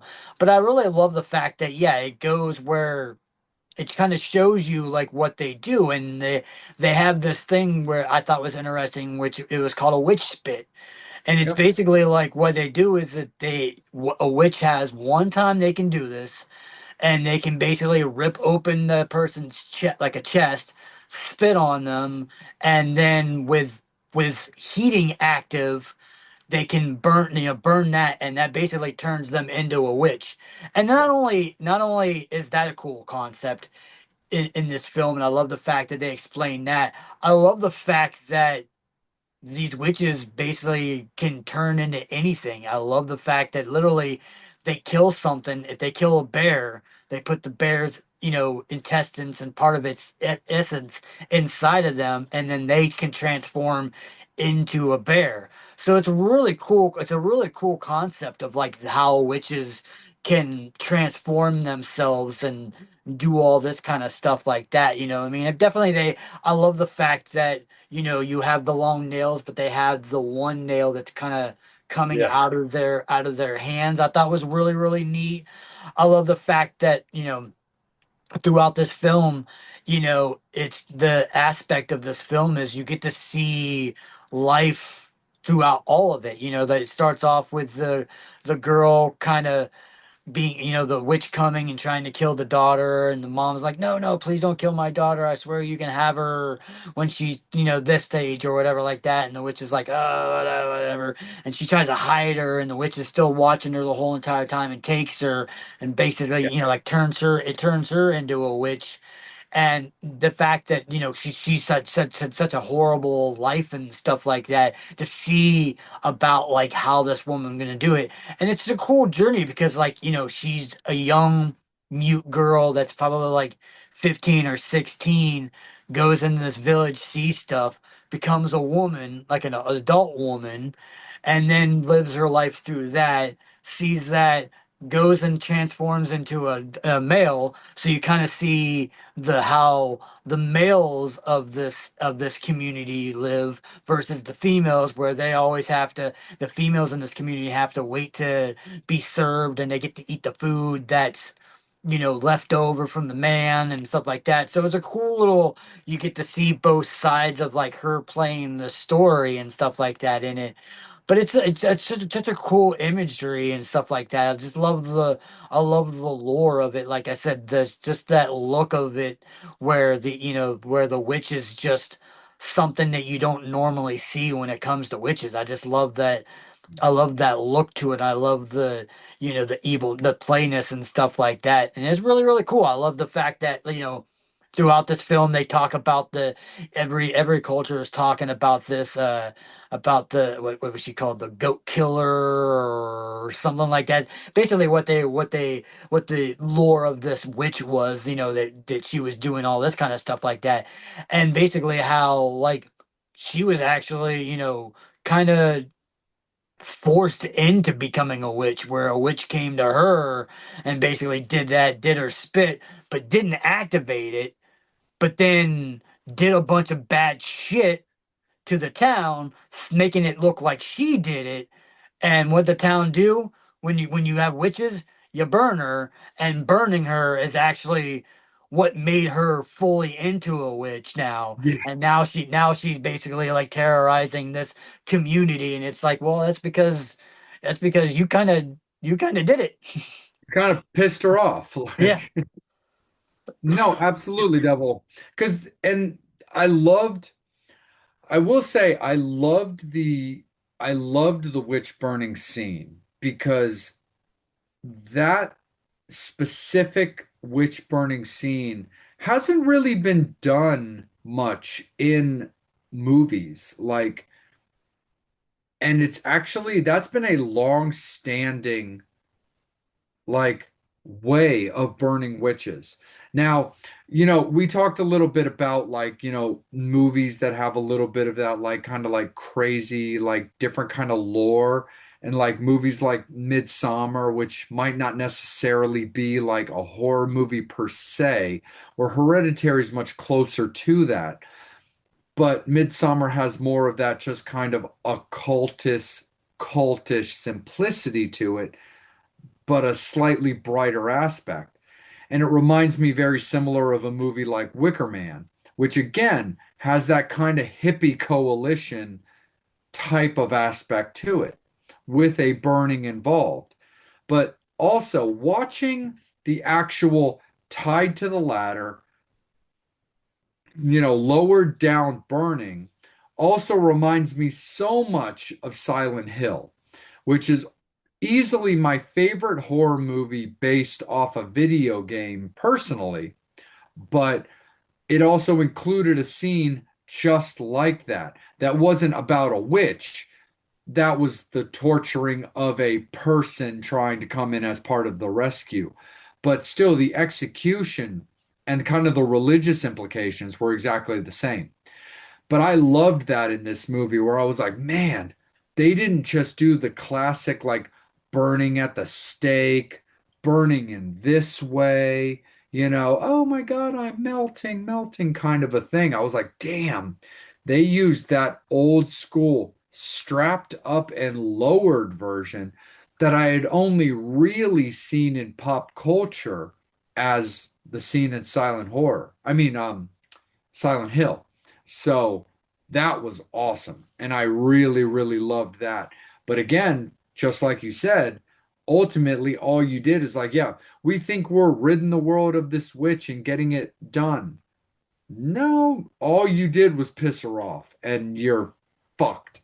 Um, and that was the thing I love a good old fashioned like twist of a person who's just trying to live their life and now you've turned them into this way or this person or this villain.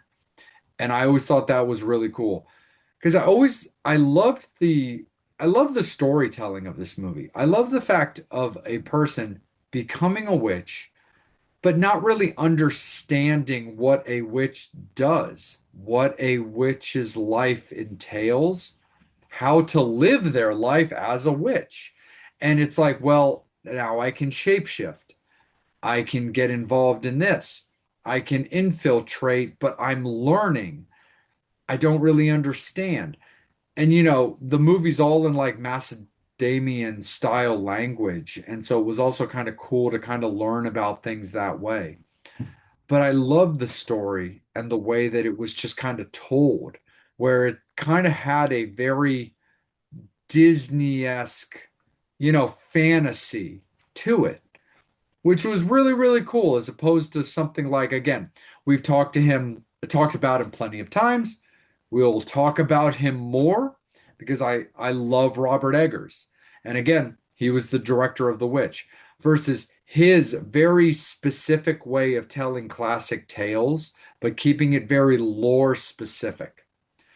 I did like the way that, You Won't Be Alone was much more about let this kind of fantasy style learning and storytelling was incredibly strong in this movie, which I really, really liked. But then I did love the much more darker spin at the end where it's like, look, we've got you. Burn, witch, burn the witch. Well, you thought you got her, but all you did was just piss her the fuck off, and now you're all screwed. Yeah, and I love the fact too, because like the in this movie, the main witch, the original witch, the lady that got burned at the stake and then turned Yeah. into a witch, or burned alive and turned into a witch. She's very, cynical, and Yes. like this world is shit. Everybody's shit. Everybody's gonna fuck you over. You don't care about nothing. This world is horrible. And the young girl who has lived this Yeah. her whole entire life in this cave and kind of been sort of abused, but not really. But she's just kind of sheltered because the mom Sheltered. Yep. she doesn't want the mom doesn't want her to be out because she doesn't want this witch to find her. That she keeps seeing stuff and she's like, "Ooh, liking witch," and the witch is like, "Yeah, you haven't learned life yet. You're gonna realize." And even through all her trials and tribulations, she sees the beauty. Eventually, like I said, she goes into Naomi Rapashi's character, and then turns into the boy, and then goes into the girl, and then finds a guy that she likes, and then becomes pregnant, and living life as a normal person, and like even with that, she's still like, even with all the crazy stuff, she's still very optimistic about life, and she's, like you said, like a Disney princess who's like, oh, everything's great and great, great, and even to the point where like the witch comes, kills her freaking husband, and then goes and goes, I'm gonna get you, and then get you, and then I'm gonna kill your kid. And without hesitation, what she do? The girl uses her one witch spit instantaneously to save that kid's life and turn that kid into turn her baby into a witch so that she will survive. Yes. And the witch was like, how did you do that without question? You know, you didn't even hesitate to do that. And she's like, because I love this thing. And she's like, how can you still love it? And she's just like completely confused about like, because like you said, even when they were trying to kill her, she wanted to always have a kid. And when she was having a kid, and then all that, the original witch is always really cynical and hates life. And she's just like, how could you do that? And she's like, well, I'm gonna do anything I can for my child, and that's the one thing. And then eventually she goes and she kills the OG witch and stuff like that. But I like it because it's one of those things that, like, just because you're a witch in this world doesn't necessarily mean you need to be evil. Yes, you got to do some bad stuff because you got to feed or stuff like that and things like that, but you can still live life, you can still love, you can still enjoy the world, and everything isn't cynical. Where the other girl, she just basically kind of lived her life. I mean, you got to realize, like, her life was shitty. She wanted to get married, she ended up getting raped and stuff like that in this thing. And then, like I said, the other witch came to her and kind of like, interview with a vampire when Lestat's like, I'm gonna give you the, goes to Louis and it's like, I'm gonna give you the choice that I didn't have. It's kind of like Yes. what happened to her. Like, she didn't have a choice. This woman literally just witch just literally came over to her. She was like, what's going on? Blah blah blah. She just rips her, spits on her, and walks away. Yeah. Like, that's all it is. So it was like, okay. And then, like I said, then does all this diabolical stuff to make them think that she's the witch. And like I said, she gets burnt, and that's when she becomes the witch. So her aspect of life is very cynical and very, the world is shit and very mean. And I'm just gonna kill everything. I don't give a shit. Like, she Yeah. has no problem with murdering kids, children. She doesn't care. She's just an evil person. She's an evil witch. She's the embodiness of this. And where, like I said, the other girl, she's lived so much life and she's kind of learning how to do this stuff. She still has that. Like I said, she does that ultimate sacrifice, which is like, do I let my kid die or can I let my kid survive? But if I get my kid to survive, I have to kind of give him this curse, sort of like a vampire or sort of like a werewolf or something like that, where some people might think, if I do I really want to give this curse to someone so young?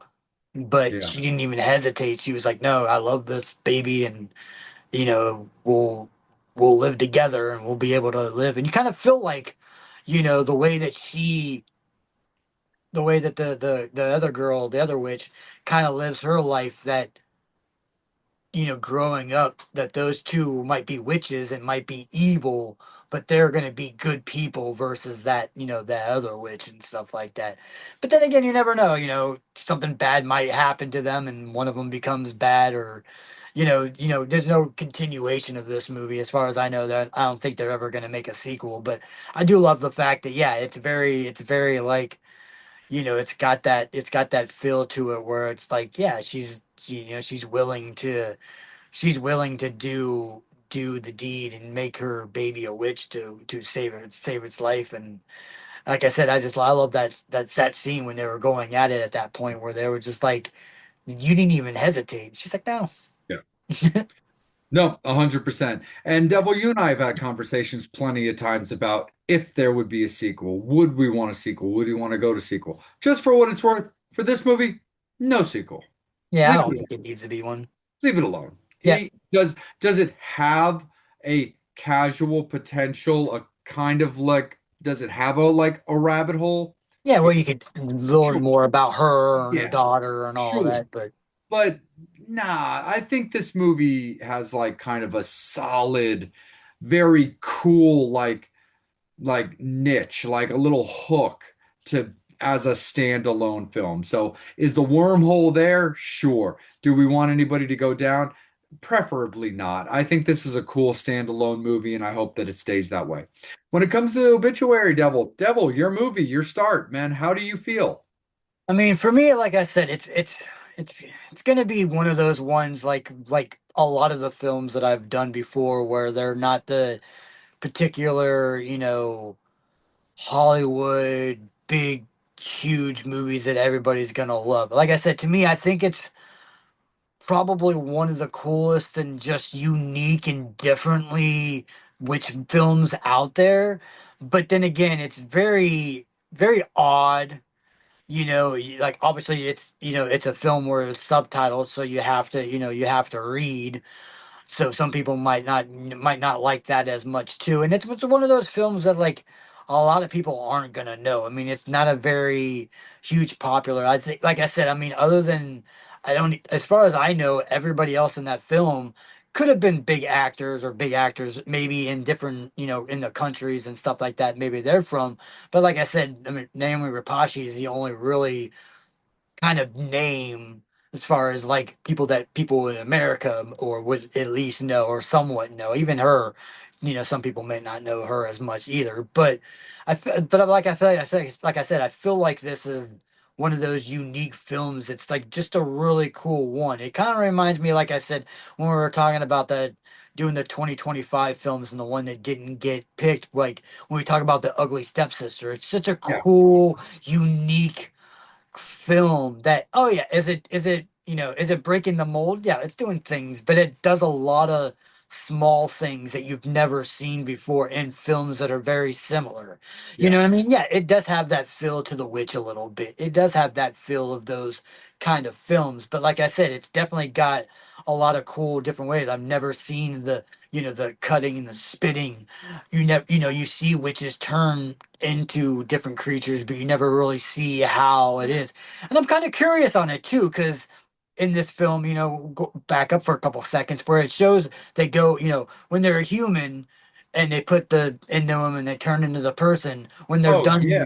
When they're done being the person, they kind of just rip that out, and then they go back to being the witch that they normally are. I was kind of curious, how's that work when you're an animal? Like, do you just get your claws and kind of tear yourself out a little bit? I'm kind of curious how they extract themselves from being animals, but it's still pretty cool. It shows you like them going into it. Like I said, she's especially like even the animals they do have. Okay, the bear or like a wolf or something like that. Okay, wolf's got claws. You could probably figure out a way. But in the movie, in the very beginning, when you first see the witch and she's watching the girl, she's a crow. How does a crow do that? How would that? I'm kind of Yeah. curious on how she becomes not a crow anymore, versus expanding it. But I always, like I said, those are really cool things. Now, granted, like I said, I'd love to give this movie huge high marks. Like I said, to me, I think it's one of those ones where it's just a cool, unique film, and I just love the storyline. I love the plot. I love just the acting in it, and just the uniqueness of this film. I'd love to give it, 8.5, 9.0 kind of high marks for this film. But ultimately, like I said, I'm gonna go, realistically, I'm probably gonna drop it down to an 8. And like I said, only because, and I kind of feel like even with a high score like this and going against something like Hereditary, it's just one of those ones where I think this film is a better film. I think it's a, but Hereditary is more that mainstream. People are going to levitate and see Hereditary more than this. People have to, and that's the thing about one of these films. It's one of the ones where you have to have somebody like someone like yourself. You watch a lot of witch movies and you like stuff like that. But if I wouldn't have mentioned this movie, you would Yeah. have never heard of it before. You might have 100%. gone down the rabbit hole eventually, because I know you are a fan of Naomi's Rapace's as well, and you Oh kind of yeah. might have looked and seen like, oh, cool. I haven't thought about her for a while, and I'll IMDb. Oh, cool. She's in a witch movie. Okay, maybe Yeah, I'll like check it. maybe I don't recognize it because the title is not specific. It's not eye-catching. Yeah, I'm not trying to be disrespectful to whoever chose the title for the movie, but it's not eye-catching as a movie that would be like, that's horror, or that's witches, or that's bloody. It's just kind of a title. And it's a title that other movies have, or similar movies have. Maybe a word is changed here or there, but no, you're definitely right. Like where it's like, oh yeah, what's she been up to? yeah. So that's how I said. Like to me, like I said, I feel like, this film, like I said. I think it's a great film. I think it's a film that people should watch, but then again, it's one of those ones that it's not going to be everybody's cup of tea. It's definitely a very period piece. It's definitely a foreign film. It's got that, and it's different. You know what I mean? It's different as far as like the lore or even just like the world. You know what I mean? It's like how people did stuff now versus like back then or even at that time and stuff like that. And just like the casual things that are going to be a little bit different because of being a foreign film. But like I said, to me, it's one of the like I said to me, it's I would put that as probably one of my favorite witch movies ever, just because it's just a cool concept and has like a cool film. And like I said, just those things that I mentioned, like the aspect of the witches that you don't ever see. It's such a unique spin on that. That is just, it's such a cool concept and just a cool way to visually show these what would be the lore of the witches in this territory. Yeah, no, I'm definitely with you on that, Devil. So I don't see it as an 8 myself. I see it as a 7.5 personally. I personally do find it to be on an equal plane with Hereditary. Now, that being said, the speed version is ultimately that does make this a 7.75 versus a 7.25. So again, out of course the respect that we built for the show and the understanding that you and I have when it comes to things, that does give victory to the devil, of which it will stand. Now, that being said, when it does come to this movie, I definitely love all of those points, and I'm with you on all of those points. There's just little things that I think, again, when it comes to fans watching this movie, are a little bit trickier to digest and stuff. And again, I do find that Hereditary is unfairly looked at due to the hype that was put on it by fans that don't understand certain proper ways to describe a movie. And I do think that Hereditary is a little bit of a victim of that.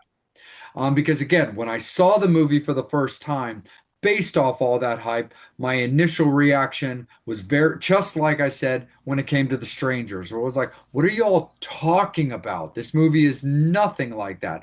Now, seeing it a little while later, with on just on my own, again, casually on my own time, where I can sit, I can watch, I can notice things. I think the design of the movie and the understanding of what they're trying to tell versus the way it's executed is actually kind of underrated and deserves a little bit more attention. How now, that being said, when it does come to, letter in, that one is very much more of a real story. And that's what I mean, You Won't Be Alone, sorry.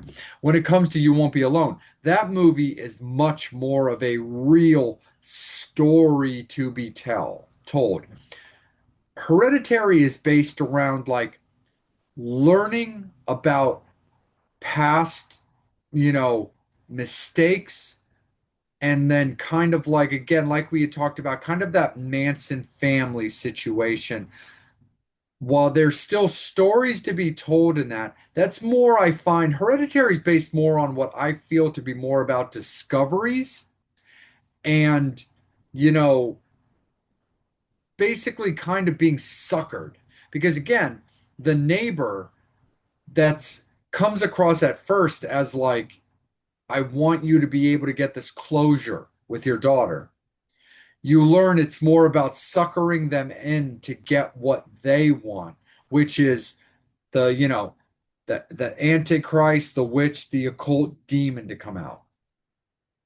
When it comes to, You Won't Be Alone, that it's a real story. That's a youth to adolescence building based off of the training as well as the sacrifice of the previous generation. And that's what I really like about it. But I do think in retrospect, there's a comparable comparison between these two movies that I find to be on an even plane. But that being said, I do think that there's an understanding that needs to be had that while certain Fangs and Infernos might be down for the cause when it comes to foreign movies that you have to read subtitles for, there's a purity of a nuanced storytelling to You Won't Be Alone that you don't get in Hereditary because again it had the Hollywood machine behind it. So what I'm proposing to you, Devil, is what do you find as a 8.0 for You Won't Be Alone to a 7.5 when it comes to Hereditary?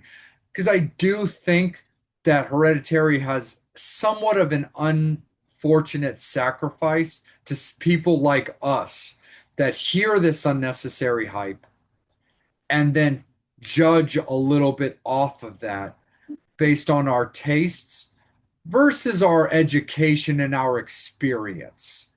That when we're able to rediscover movies or are able to watch things at a certain level, maybe we find to be a little, a little hard on. But what do you think of that? If you find it not to be that way, I'm happy to hear it. But what do you think about the idea of an 8 to a 7.5 overall? So what? So you're trying to say that? As an 8 to You Won't Be Alone to a 7.5 when it comes to Hereditary. So based Oh, off it's first, also bumping up yeah, Hereditary from 7 to. bumping, but you gave it a 7, I gave it a 7.5, which puts us in that middle Yeah, ground. yeah. I gave You Won't Be Alone a 7.5 because I do find it on par with Hereditary. You gave it an 8, which puts it at a 7.75. Again, stylistically and respectfully, that does still give the victory to you because we both do collectively find it to be superior. I'm just suggesting it a little bit of an upward swing compromise in both of our ways because I do find that again, the excitement to a movie like Hereditary kills our buzz a little bit because we hear all this hype and we don't see it at that level. I find that when I rediscover that movie and watch it not on hype, but watch it as a movie that I'm dissecting, I find that there were subtle nuances to that movie that maybe I didn't appreciate or respect as much at that time. Again, I super duper get it. I'm not trying to swing the meter forcefully on you. I'm just looking at it as a film storytelling's perspective that I feel like those might be truly appropriate scores. But if you do find that a solid 8 to 7 or 7.5 to 7 is the swing meter we need to do, I'm I'm happy to hear about it for sure. So yeah, so it's confusing me again. So if I'm on the right page right now, so you want to bump up You Won't Be Alone to an 8 Yes. and Hereditary to a 7.5. Yes. Okay. Yeah, I agree with that.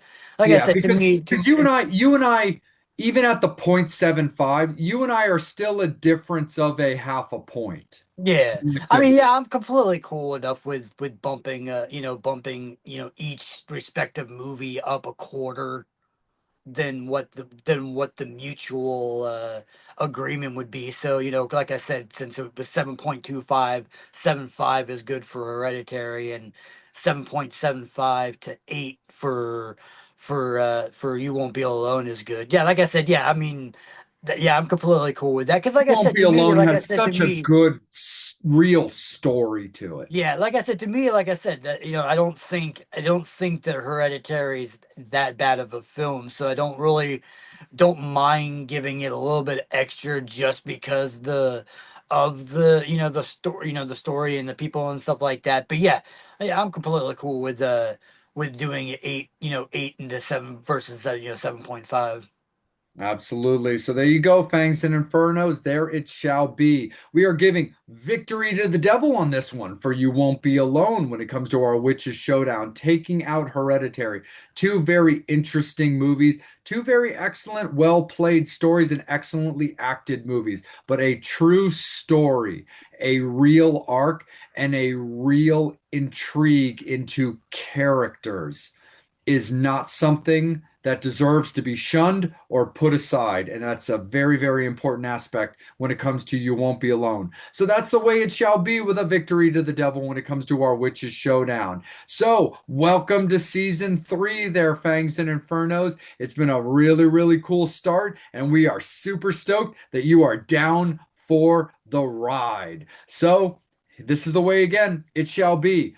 Appreciate you guys checking us out and tuning it in as we get right into a brand new season of the Vampire and Devil podcast. Of course, if you like looking snazzy and being oh so, pinky out posh, looking ever so glamorous like our beloved devil, please visit our friends Mark and Lizzie with Rock and Horror Apparel. They handle all of our merch. rockandhorror.com. That is the place that you can find us under the Vampire and Devil collab. Just like our friend Lydia Manson, who was ever so gracious to do a little bit of shopping with us.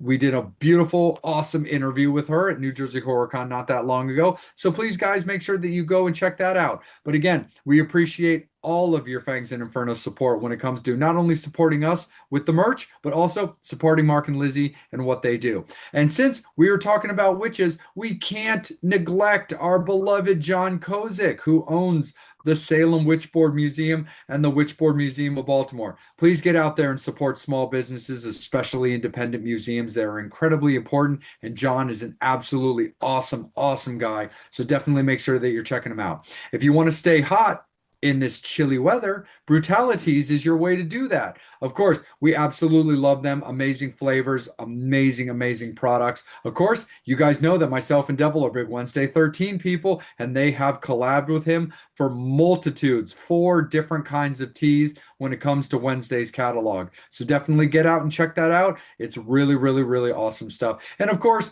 shout out to our friends at Twisted Vines when it comes to our friends at Saren, Chris, Creepy Horror Decor. And speaking of creepy decor, there's lots of creepy decor. In our final shout out, our beloved buddy Chris, who owns the Buffalo Bill House in Perryopolis, Pennsylvania. The Buffalo Bill House from Silence of the Lambs has now been turned into a place where you can stay the night. Please check it out. It's an amazing experience. Myself, Devil, Mrs. Vamp, Mrs. Devil, we all had a great time staying there. So that's the way it's going to be. And again, thank you so much, Fangs and Infernos. As again, Devil gets this one when it comes to Witches Showdown for You Won't Be Alone. We'll see you guys real soon. Take care. Horns up. Fangs out.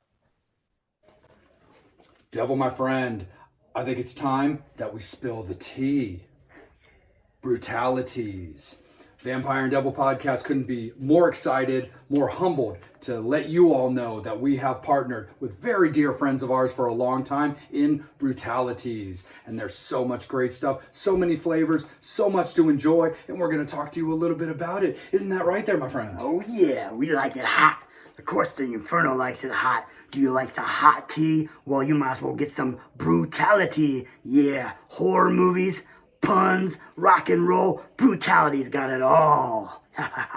Absolutely. When it comes to the vampire, you know that he's going to absolutely gravitate towards that Nosferatu or that Nosferatu brew. Absolutely a favorite of mine. And we got to show a little bit love to, by all means, the biggest franchise in horror right now. That would be Terrifier. So Brutalities has brought you Terrifier. But that's just from the vampire. The devil has some favorites of his own. Oh yeah, do you like the movie Pumpkinhead? Well, how about a little pumpkin bread for your throat holes? And like I said, with the rock and roll fans and the horror fans, Wednesday 13 fans, do you like Wednesday 13 and tea? How about a couple of those? With the Summertime Suicide and a couple other ones too. So if you like Wednesday 13 and you like the tea and you like the Brutalities, go to the website. Absolutely. And so, of course, we like to look out for those that look out for us. We love you, Fangs. We love you, Infernos. But as a courtesy from Brutalities to be bestowed on you, we have that Vampire and Devil coupon code, don't we, my friend? Oh, yeah. You want to save a little dough, little cheddar, maybe buy some more shit? Go on the line, Brutalities, type in Vampire and Devil, and you get 10% off your order. Oh, yeah. Oh, yeah, definitely. So it's getting into the chilly weather. People need to warm their bones. They need to warm what little skin they may or may not have. But Brutalities is the way to get it done. So that's the way it's going to be because Vampire and Devil said so. Horns up, fangs out for Brutalities.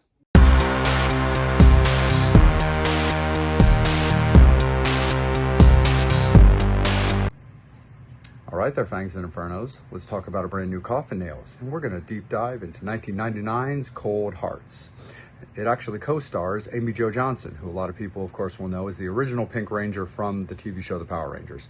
Now, that being said, this is a very unique movie. I love the gritty, realistic way that it's shot, similar to the movie Singles or like the movie Kids. And I also love the fact it ties in with the Lost Boys, even straight up to the like Coney Island, Santa Carla, like boardwalk carnival fair type atmosphere. You can definitely tell where their inspirations came from. Now, that being said, one of my biggest problems with this movie is vampiric lore. So you guys are going to have to hear me bitch about it again, because the main character is obsessed with vampiric lore. It's incredibly important to her, and she wants to learn more. She wants to be a part of that life.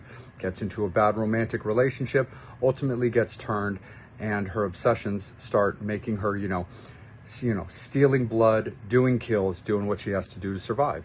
Now again, that being said, if you're gonna fuck up vampiric lore or you're gonna change it in a way, I will support your artistic vision, but you gotta show your work, just like I've always said. If you're gonna change something that's always been known to be a thing, gotta prove to me why you're doing it, which is fine, but gotta show me. So in movies like this, where you've got vampires out in sunlight and not dying, that's a problem.